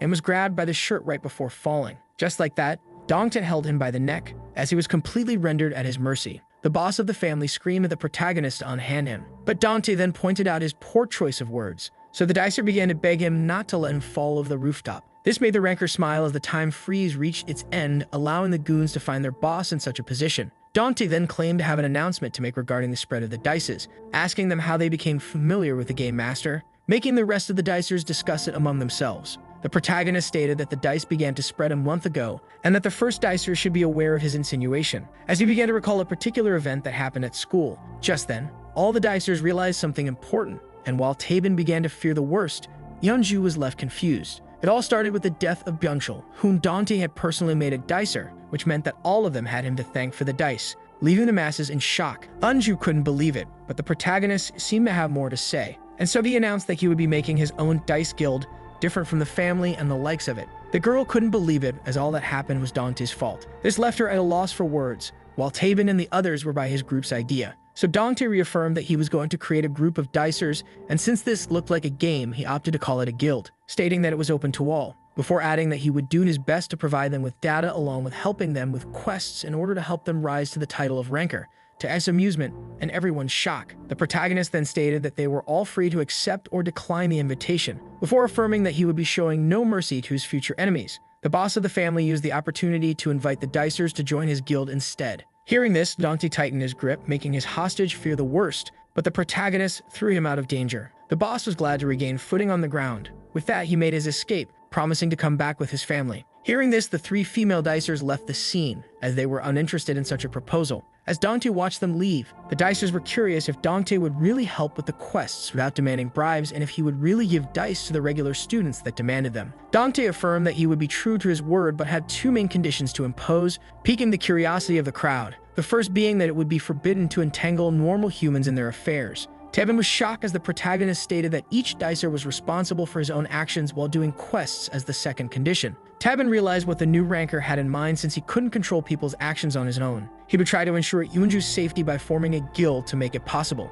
The protagonist affirmed that he would assist them in becoming rankers. With that, the chorus girl should be safe. As he turned to her and saw her terrified, he thought of how she wouldn't want to get near him anymore. With that, he walked towards her, thinking of how he wanted to show Eunju that he didn't encourage the use of dice. As the mysterious girl watched from afar, The protagonist thought of how the numerous awaiting days would help him prove himself. It was now nighttime and our hero returned home, marking the end of the long day. The exhausted protagonist realized that his mother was still outside. But just as he was about to take off his shoes, the hero collapsed right there on the ground, as this long day felt like months for him. But just when he began to consider sleeping on the spot, Dante lost himself in his thoughts. Earlier that night, Yeonju thanked him and Taebin from the bottom of her heart before stating that she would continue her way home alone from here on. But she then looked at Dante with sad eyes as he was the one to make their late classmate a dicer. Our hero stayed silent as the girl blamed him for the changes at school. She then asked if her boyfriend was also a dicer, fearing the worst. Dante then remembered that the girl didn't witness him using his abilities. So the protagonist lied, stating that Taebin never used a dice, but just then, she asked about the place he found his first dice. Dante claimed to have found it on his own as it mysteriously fell from the heavens, leaving X disappointed as silence settled between Yeonju and him. With that, Yeonju went on her way, and as they watched her walk away, Taebin asked Dante if it wasn't pointless to hide the truth since it would be unveiled sooner or later. This left our protagonist silent. Taebin then decided to abort the crucial matter and asked the hero if he truly meant to form such a guild, which he confirmed, making Taebin reveal that they shared the same point of view, confusing the protagonist. But when Dante demanded an explanation, the A-rank dicer looked troubled, and as he walked away, Taebin asked the boy how he truly became a dicer before revealing that the dice never appeared out of thin air. In the end, Taebin revealed that he wasn't the first one to wield the dice, leaving Dante speechless and shocked. Back to the present, our hero was still lost in his thoughts, thinking about the one he stole the dice from, and what problems and issues he had to face until now. After this adventure, a new week had started as all were glad to see Dante. Our hero was quickly surrounded by students and admirers that wanted to join his guild. The young man, embarrassed by the attention, asked them to calm down. But our hero was more concerned about Yeonju,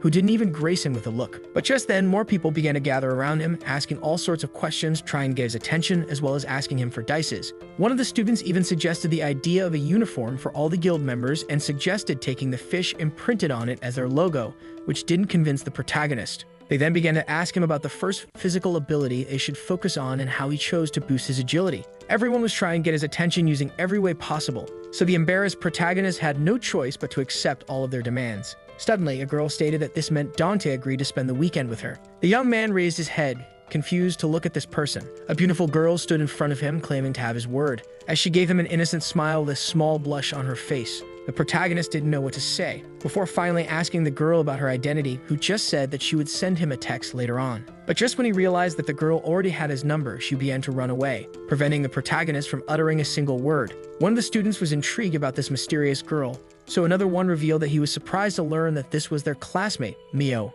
As Dante tried to recall her name, the two boys discussed how she was unrecognizable due to the fact that she was also a dicer. When the dice first began to spread, she was one of the many students who didn't attend school for a short time. The class was shocked to learn that this was Mio, yet the students still had trouble remembering her. The girl was first known as An Yu Dui. This made the student remember her as the fat girl with pimples and glasses who spent all her days studying, rendering him shocked, seeing how much she had changed, as she became totally unrecognizable. Dante recalled stumbling upon her once, as his classmates began to laugh when one of them revealed that he used to call her a pig. Mayo's classmates began to talk about how it was rather disappointing to know that the fat girl only became pretty by the power of the dice, as they compared her to an unused lottery ticket. But just then, one of them pointed out how celebrities resort to plastic surgery, and that they should salute her efforts, stating that it must have been challenging for her to change like that. They then began to discuss how she must have achieved lots of quests, and one of them revealed that he rarely received quests, pointing out how odd it was. The student, who was aware that multiple dicers could take on the same quest,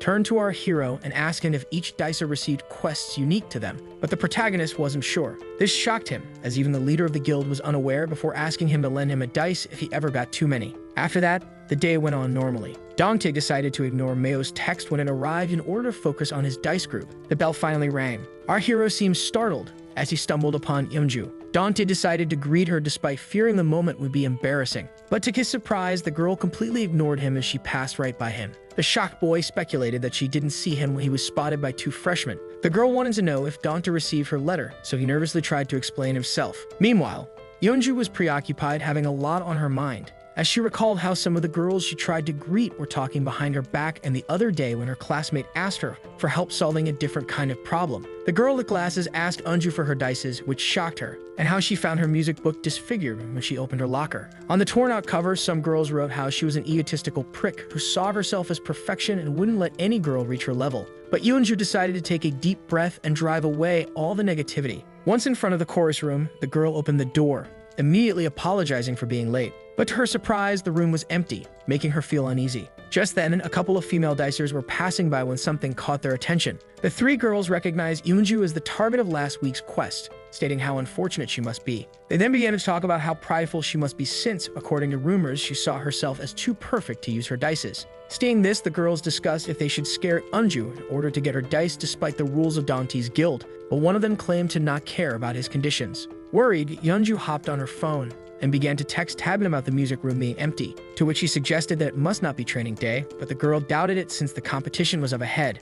Eunju, who decided to wait for the rest, then asked her boyfriend where he was. When suddenly the door opened, making the happy girls speculate that the rest had finally arrived, it wasn't the case. Eunju was left confused as three total strangers walked into the chorus room. The female dicers presented themselves as freshmen who had a question to ask, making Eunju grow worried. But one in the front accused the once popular girl of drooling on her reflection, while the other two tried to hold their laughter. Eunju began to fear the worst as the female dicer cracked a smile full of malice and pulled out a razor blade, leaving her terrified. Just then, someone walked by the classroom and heard Eunju screaming in distress. Having recognized the voice, the girl rushed inside. Mio quickly opened the door and was left shocked by what she was seeing, having noticed the razor blade. Mayo walked in on the bullies trying to restrain Eunju's arms and legs in order to harass her. The chorus girl turned her gaze to find her classmate stepping through the door. Seeing this, one of the dicers warned Mio that she had a razor blade. Eunju watched in silence as the bully grew scared of Mayo's gaze. Just then, to everyone's surprise, the girl began to walk out of the classroom. As she walked away, Mayo could hear the bullies laugh, having speculated that Mayo was unwilling to help Eunju. And so, Mio stopped. The annoyed girl felt obligated to do what was right. With that, she returned to the chorus room, ordering the bullies to stop, and when the armed one tried to cut her, Mio struck her with a powerful kick to the wrist, making the razor blade fall from the girl's hand as she agonized in pain. She then asked them if they really wanted to keep fighting, and so the scared bullies decided to run away, leaving Mio alone with Eunju to thank her. But just then, the dicer burst out in anger and began to scream at the chorus girl for being such an easy prey to the numerous dicers with her unused dice. As Eunju apologized, Mio turned her gaze to the razor blade, and when asked if she was harmed, the chorus girl affirmed that she hadn't been injured. Mio then stated that this made them even, which confused Eunju. The dicer revealed herself as Mio to her classmate, who was glad to see her. Eunju revealed that she grew worried since Mio had been absent for a while before pointing out how she became a dice user. But the female dicer found it ironic how she didn't mention how much she had changed, unlike the other students who began to gossip about her. Yet when Eunju pointed out that she liked the old Mio, the dicer didn't want to hear any of it. The dicer then stated that the shocked girl was still the same as ever. And with that, Mio went on her way. As she walked away, she advised Eunju to learn how to shield herself from hostile dicers, since she would not be aiding her in the future, which Eunju agreed with. But before leaving, Mio decided to ask Eunju about something. The female dicer wanted to know the chorus girl's opinion about Dante. Just then, the ball entered the basket, marking the success of the quest and the appearance of more dice. Kyuhyunki and Yang Portang earned 1 blue dice each. Dante began to wonder how long he would be able to hold the guild together as the number of quests increased. Just as a student was showing off the numerous quests he had accomplished, his jealous friend revealed that he didn't receive any. Seeing how each dicer had his own quests, they began to think that X picked favorites, as they also began wishing for a big event where they can earn a generous amount of dice. Back in the music classroom, Eunju began to think of what the protagonist was to her, before finally revealing that she only saw him as a friend. But Meo wanted to know if she saw him as something else. Eunju revealed that she considered Dante a dear friend of hers until the chaos that happened last week. Mio deduced that this was due to him saving her, but Eunju was unsure if he just protected her in order to complete his quest. This made the female dicer burst out in anger since the chorus girl related the protagonist's selflessness to a simple quest. Eunju was then shocked upon learning that the guild was formed in order to protect her, leaving her to reflect in silence. But in the end, Maya was relieved that she only saw Dante as a friend. Mio then revealed that she didn't think that being a dicer was a sin, which is why she couldn't comprehend why Eunju rejected dices. Since all the girls couldn't be as happy and beautiful as her, all of them tried their best in the best way they could. As she walked away, Meo stated that Eunju was graced with everything this life had to offer. The chorus girl watched the female dicer walking away, unable to utter a single word, as frustration began to build up inside her heart. Yeonju revealed that life didn't gift her everything. Dark clouds began to appear in the sky, making the students realize that the rain was near. But Dante just stared at the dark clouds with something in the back of his mind. Meanwhile, in the library where Tabin was doing his research, the game master stated that the young man was pushing himself too hard since he already had 5 available quests that could make him an ranker, before pointing out that Tabin was doomed to start over since he couldn't go back in time as he invited him to a more enjoyable game. The dicer didn't deny it, yet was sure that he could change the course of events. With that, the amused game master stated that he would be foreseeing Tabin's heroic attempts to rewrite the past. Just then, the boy noticed the rain and began to look at it with a sad nostalgia in his eyes. He began to recall that night when that person suggested that Tabin offer his life to him since he didn't want it. The mysterious person then saved the young man from a certain fall, stating that today he met his fall, and that today he shall also rise. Tabin then began to recall another memory, where he met his mysterious savior once again with unconscious young men at his feet, as he asked him not to fear him. The mysterious person asked Tabin to come forth instead since he had offered him his life. He then slapped his hands on the table, snapping out the painful past. The bell rang as the rain continued to fall. Our hero forgot to bring an umbrella, and began to wonder about his next course of action. But just as he was lost in his thoughts, the protagonist was snapped back to reality by Mio, who proposed to share her umbrella with him. The rain kept falling. The snails enjoyed such weather while people went on normally about their day. Mio decided to break the silence, asking the protagonist, who had been standing in the rain, if he didn't like sharing an umbrella, which he nervously denied, so Mio asked him to get closer. With that, the two dicers were now shoulder to shoulder, and since this was his first time under an umbrella with a girl, Dante began to blush. The protagonist decided to break some ice, and so he pointed out how Mio must have gathered a large number of dices and asked her when she became a dicer, making her expression change. She revealed that she started the day Byung-chul fell to his death, making it even more awkward for our hero. Dante let out a nervous laugh and changed the subject, asking her opinion about the guild she had just joined. But to his surprise, she wasn't a part of the guild. This made Dante compare his failed conversations to a baseball match. But just when he was about to give it his last shot, Mio interrupted him, wanting to ask him a question. Dante was left shocked when the girl asked him if he was in love with Yeonju. With a red face, the shaking hero began to make excuses, stating that the girl was already seeing Tabin, so he wouldn't set his sights on her, making Mio think that he didn't like Yeonju. The nervous young man tried to claim that he only saw her as a friend and that all the boys liked her. This made Mio giggle, stating that the protagonist didn't know how to hide his feelings. Dante stated that his feelings were now history as his eyes saddened. Mio wanted to know why he was attracted to her, and so he began to think. The protagonist revealed that he fell in love with Yeonju because she stayed the same while conversing with everyone. To him, she was someone like no other. Mio understood this well, as she recalled the time the chorus girls showed her kindness and helped her. But just as she was lost in her thoughts, she was snapped back to reality by Dante screaming at some children. After he made her hold the umbrella, he rushed to help a kid that was being bullied by the others. Dante then checked on the little boy and asked him to stop crying while the bullies claimed that he would never be allowed to play with them. Such heroism drew a small smile on the girl's face as she held the umbrella above Dante and the boy's head. After that, the protagonist explained that he saw the dice as a chance to become a hero who would help those in need, earning himself Unju's attention and admiration. But when he tried to brush it off as a stupid idea, the blushing Mio revealed that she admired him. This flattery left them both with a blush on their faces. The surprised Dante then thanked her. The rain was almost over. The protagonist thanked Mio for the umbrella and stated that this was where they would part ways. Mio then shyly proposed to walk him home. Dante began to panic and with a face as red as a tomato, claimed that he would be home alone and that he lived in a bad neighborhood, so it might not be safe, making Mio misunderstand. The protagonist quickly tried to apologize. Mio then shyly proposed to walk him home and even suggested making dinner since she enjoyed cooking and knew that he was home alone and with a blushing face. Just as he was about to accept her offer, the rain suddenly stopped. Our hero was surprised by the last droplet hitting his cheek. The rain had stopped and a cloudy blue sky roamed above their heads. Dante then noticed that the rain was gone, before bursting out in laughter, along with Mio. And so the girl closed her umbrella, stating that it was now useless and that she enjoyed spending time with Dante. To his surprise, this was also Mio's first time using an umbrella with a boy. This left our hero speechless. With that, he wished her to return home safely as she reminded him that he promised to hang out with her on the weekend, but just then, Mio remembered that Dante had asked her opinion about the guild. And after a short silence, she revealed that she couldn't comprehend the idea of referring to it as a type of utopia. This intrigued the young man who watched her walk away, making him reflect on what she meant by utopia. Later that same day, Dante began to recall his adventures as a dicer and how Mio admired him for who he was.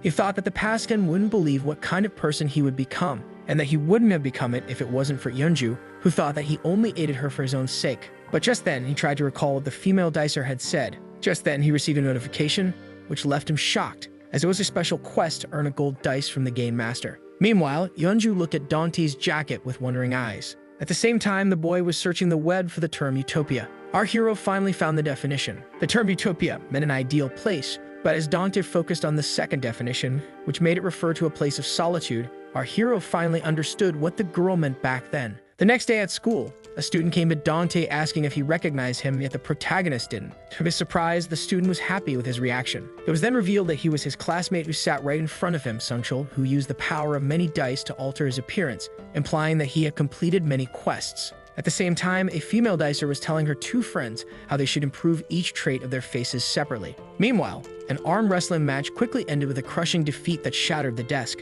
As the loser asked his opponent how many skill points he used on strength, someone warned them not to damage the desks, while another student informed his friend that he was going to use his blue dice in order to pass today's pop quiz, and that he improved his luck to obtain better rolls. Most of those who attended this school used the power of the dice, which became the very foundation of their society. Yet Yeonju still refused to become a dicer, but the shy hero decided to settle this matter another time. After that, the students played a football match. Just then, one of them showed the tired Dante something on his phone. Sungchul began to ask about the gold dice and if it granted special abilities similar to Dante's power. The protagonist was shocked to see that there was a quest to earn the question mark dice. This made a crowd of dicers gather around the lucky boy in order to see it for themselves, yet Dante was more interested in the quest itself. Yet Sungchul became nervous and hesitated to unveil the requirements to the protagonist. This piqued the ranker's curiosity, but just then, a girl approached him. Dante was left shocked to find Yeonju behind him, demanding some of his time. The boy began to blush as he agreed. Mio bought 2 cans of soda, but while on her way, she noticed something that left her shocked.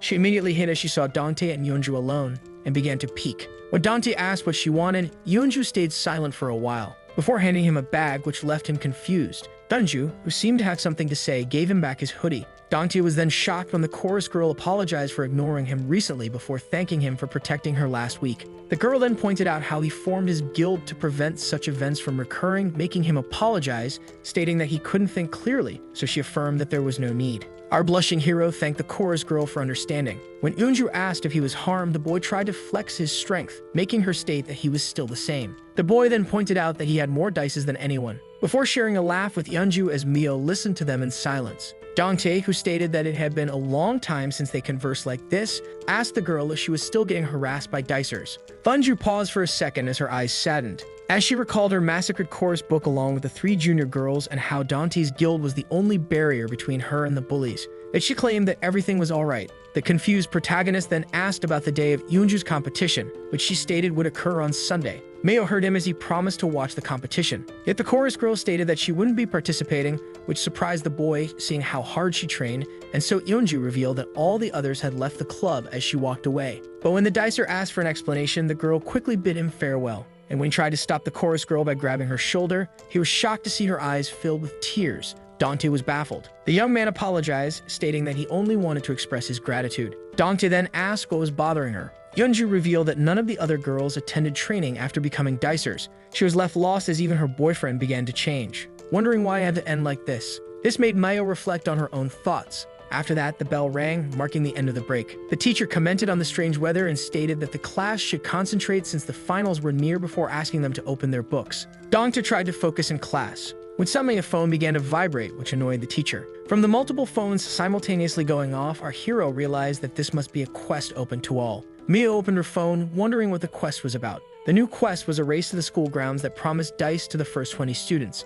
Mio began to hesitate since this quest was occurring during class time, when suddenly a student stood up, asked for permission to use the restroom, and rushed outside before the teacher could utter a word. The class was then filled with the sound of moving chairs and desks, as the rest of the class rushed outside with all sorts of fake excuses. A teacher was left powerless to stop the dashing students from exiting the classroom. Just like that, the classroom was filled with emptiness. Mio told Dante to come with her, yet the boy seemed in a state of panic. Tabin slowly passed by him without uttering a single word. When Mio stated that they were going to fail the quest, Dante asked her to go by herself, and she insisted on going with him. The girl was left confused as the young man stated that the situation was odd, as he didn't receive the collective race quest. Mio had a hard time believing it as Tabin slowly walked away. Dante's scream was rendered blank. Meanwhile, the students mindlessly raced to the school grounds. The teacher hopelessly ordered them to return to their seats. The instructor then rushed outside, asking the 3 remaining students in her class to wait for her. Yeonju silently began to shake in frustration, A shocked Mayo asked Dante why he didn't receive a new quest,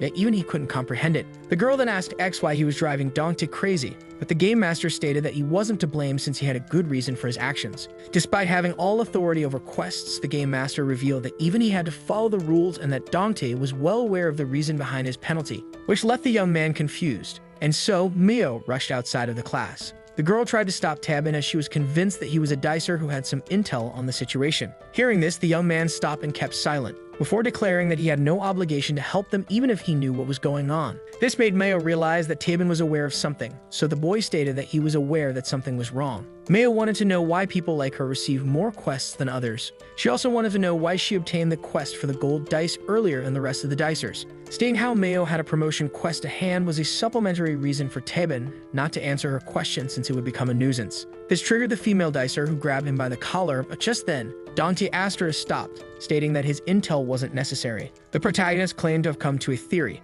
and if it was accurate, it meant that the quests received by Tabin were getting fewer, a statement that shocked the young man. Meanwhile, in the school grounds, all the dicers rushed to get one of the first 20 victorious places. The students ran as fast as they could. Hex counted 17 students who had completed the race, when suddenly someone grabbed the girl by the shoulder. It was none other than Sungshul, who threw the girl behind in order to take her place in the race. The boy was happy to have secured himself the 18th place. But just as he was about to claim his reward, someone quickly grabbed the dice. Sungshul asked the boss of the family to give him back his dice, yet the bully quickly claimed the boy's reward for himself, stating that the owner of the dice would be whoever used it first. But just when the boy began to demand his dice back, the boss of the family knocked him out with one punch, filling him with some sort of satisfaction. This marked his third victim, as he was tasked by X to steal blue dice from 5 dicers in order to complete his promotion quest. With that, he began to search for his fourth prey. One of the dicers was disappointed since there wasn't any other quests, so a second one advised him to have a little patience when the third tried to turn their attention to something. Even the boss of the family was intrigued, as to everyone's surprise, someone began to climb up the stairs. Meanwhile, the shocked Mio demanded an explanation as to why both top dicers weren't receiving quests.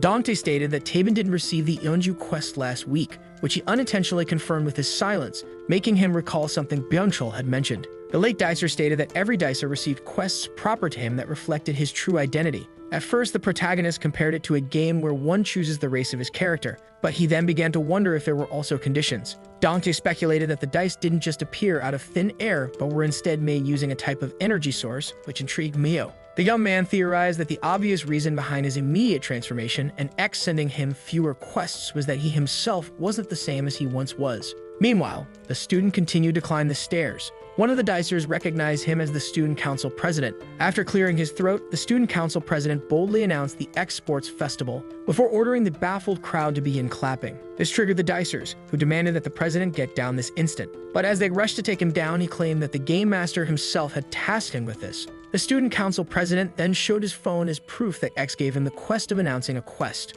But the dicers, who normally received the quests on their phones, began to complain that the president had to announce this one. And so he resumed his speech, forcing all the irritated students to clap their hands. The game master was using the president of the student council as a middleman in order to announce his newest quest. Everyone was left confused when asked to gaze at the dicer right beside him. The game master declared that person as the dicer's respective opponent, as they were tasked with defeating 3 dicers in order to get 2 dice and beating down a familiar face in order to earn 3. Meanwhile, Mayo was left shocked, since Dante began to receive fewer quests because he wasn't the same. But the protagonist explained that it was more complicated. In the past, Dante desired to transform himself, which he did by becoming a dicer. But the more he became his ideal self, the less he had to accomplish, which meant that something was constantly diminishing. At the same time, the dicers were baffled by the game master's fighting quest. Some speculated that it was a joke, but X claimed that his quests were perfectly clear. The game master stated that this was almost the same as a regular race through the ranks. But just as the uneasy dicer stated that the members of the guild were different, a shadow charged at him from behind.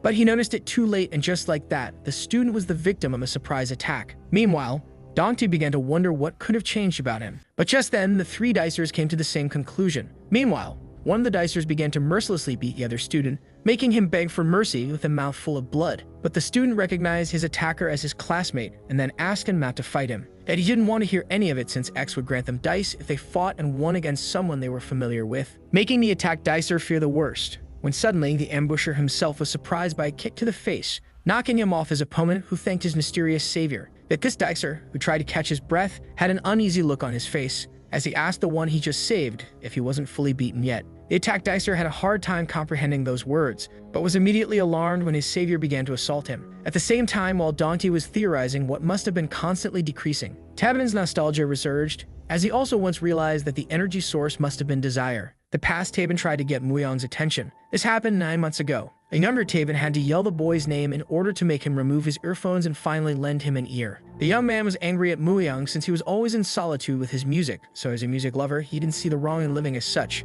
But Tabin stated that he wasn't here to talk about it, but to inform him of the work process of the quest. Muyang's smile quickly faded as he asked the young man what he had discovered. So he began to explain how the quests are fueled by desire and how it controls the type, quantity, and quality of the quest. Tabin came to this conclusion by observing Muyang and the rest of the rankers. The ranker agreed with Tabin and began to praise him for using his skill points in order to enhance his intellect, making him very happy. The beginner dicer then continued, stating that the ranker, who was receiving fewer quests, gifted him a dice in order to have someone that would procure him additional dice. This claim threw the shocked ranker into a judgmental silence, but Tabin reassured him that you would give him all the dice that he needed since he was the one that helped him. Muyang then explained that this wasn't the case since desire always resides in the heart, and since it was dependent on its holder, it would soon start to demand again after being fulfilled. Desire could only be extinguished by something more ideal. Yet Tabin couldn't understand the meaning behind these words and asked the ranker about the reason behind making him a dicer, yet Muyang didn't give a straight answer. The ranker got up and revealed that the game master promised to change the game rules once there were enough rankers, before asking Tabin if he was also curious about X's future plans.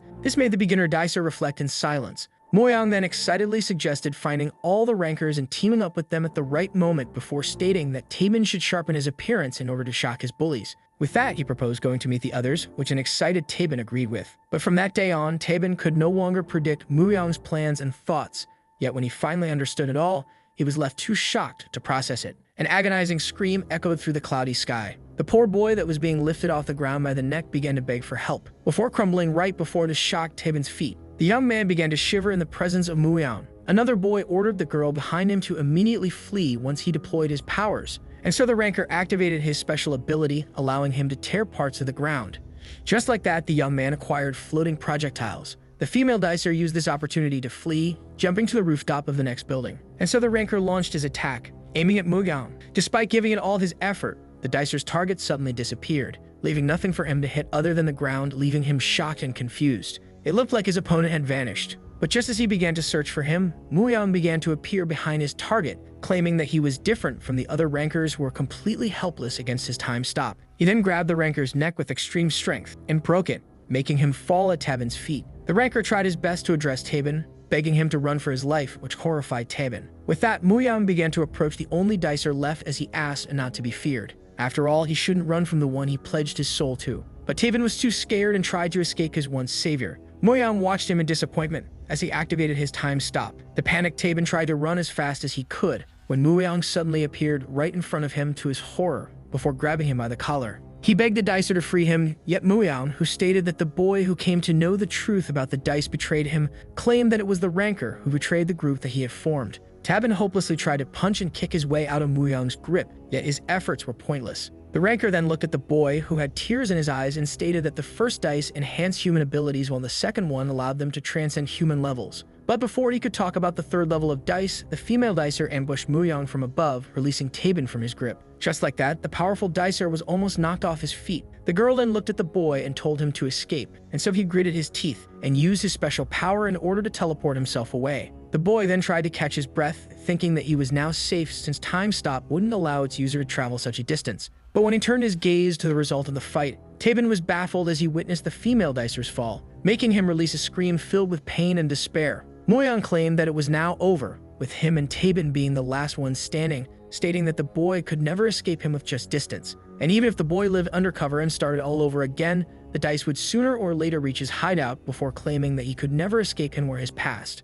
Back to the present, Dante was shocked to see Tabin sweat as nervousness filled his eyes. For the first time, they witnessed how Tabin was thrown into a complete state of panic. The boy began to sweat and shiver in panic. This made Mayo and the protagonist worry, but when Dante tried to check on Tabin, the boy affirmed that he was alright and that he shouldn't concern himself with him. But the protagonist affirmed that Tabin was certainly in a state of panic based on his facial expression, yet the ranker only stated that he just suddenly felt sick. With that, Tabin walked away as he thanked both of them for their concern, stating that this matter didn't concern either of them. But the protagonist, who realized that the matter concerned Taben's past that he had tried to warn him about, insisted, stating that if it was related to the dice, it concerned all the dicers. Yet the boy affirmed that it didn't concern them and that it would be for the best if it stayed this way. Taben also revealed that it was crucial for A rankers to never form alliances, which left both Mayo and Dante utterly confused. But just then, our hero remembered to ask the female dicer if she was familiar with the A-ranker concept, so she revealed that she only received the promotional quest. Yet when the curious boy asked to take a peek at her quest,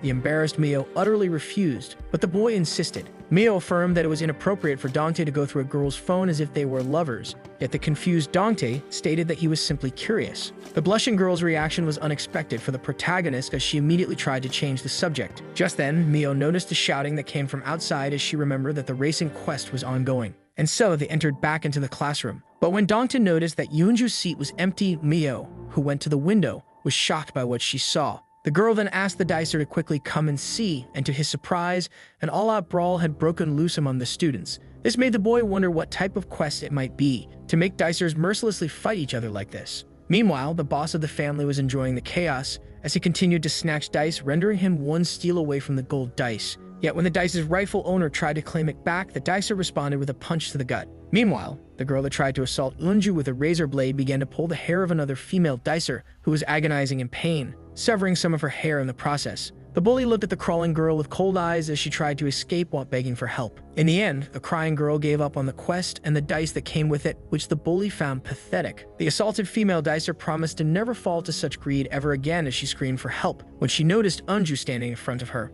Dante felt alarmed to see her down there with all the dice users that endangered her, and so the protagonist rushed to Eunju's aid while Mio demanded that he wait for her. Just like that, Maya was left shocked and alone in the classroom. Meanwhile, the girl cried her heart out as she apologized to Eunju and begged her for help, so Eunju reassured her that everything would be alright. The bully recognized her previous victim and began to mock her as she demanded that she surrender her newest one, yet was left irritated when Eunju refused to abandon her friend. Eunju then pulled out a spray as she claimed that the bully was the only one insane here. The dicer realized that she was threatened with pepper spray and began to make excuses, stating that a dicer couldn't be endangered by such a weapon. But Yeonju stood her ground as she was certain that even dicers weren't immune to pepper spray. Despite her fear, the chorus girl was determined to shield her friend. Just then, the teacher, who was annoyed by the fighting students that escaped their classroom, ordered them to immediately halt their chaos. Anju was startled by the man, who was shocked to see the top student be part of such barbarity, and ordered her to regain her seat as he tried to stop the fights, so she asked him to be careful. The bully decided to use this opportunity to charge at the distracted chorus girl. At the same time, our hero rushed down the stairs in order to rescue his beloved,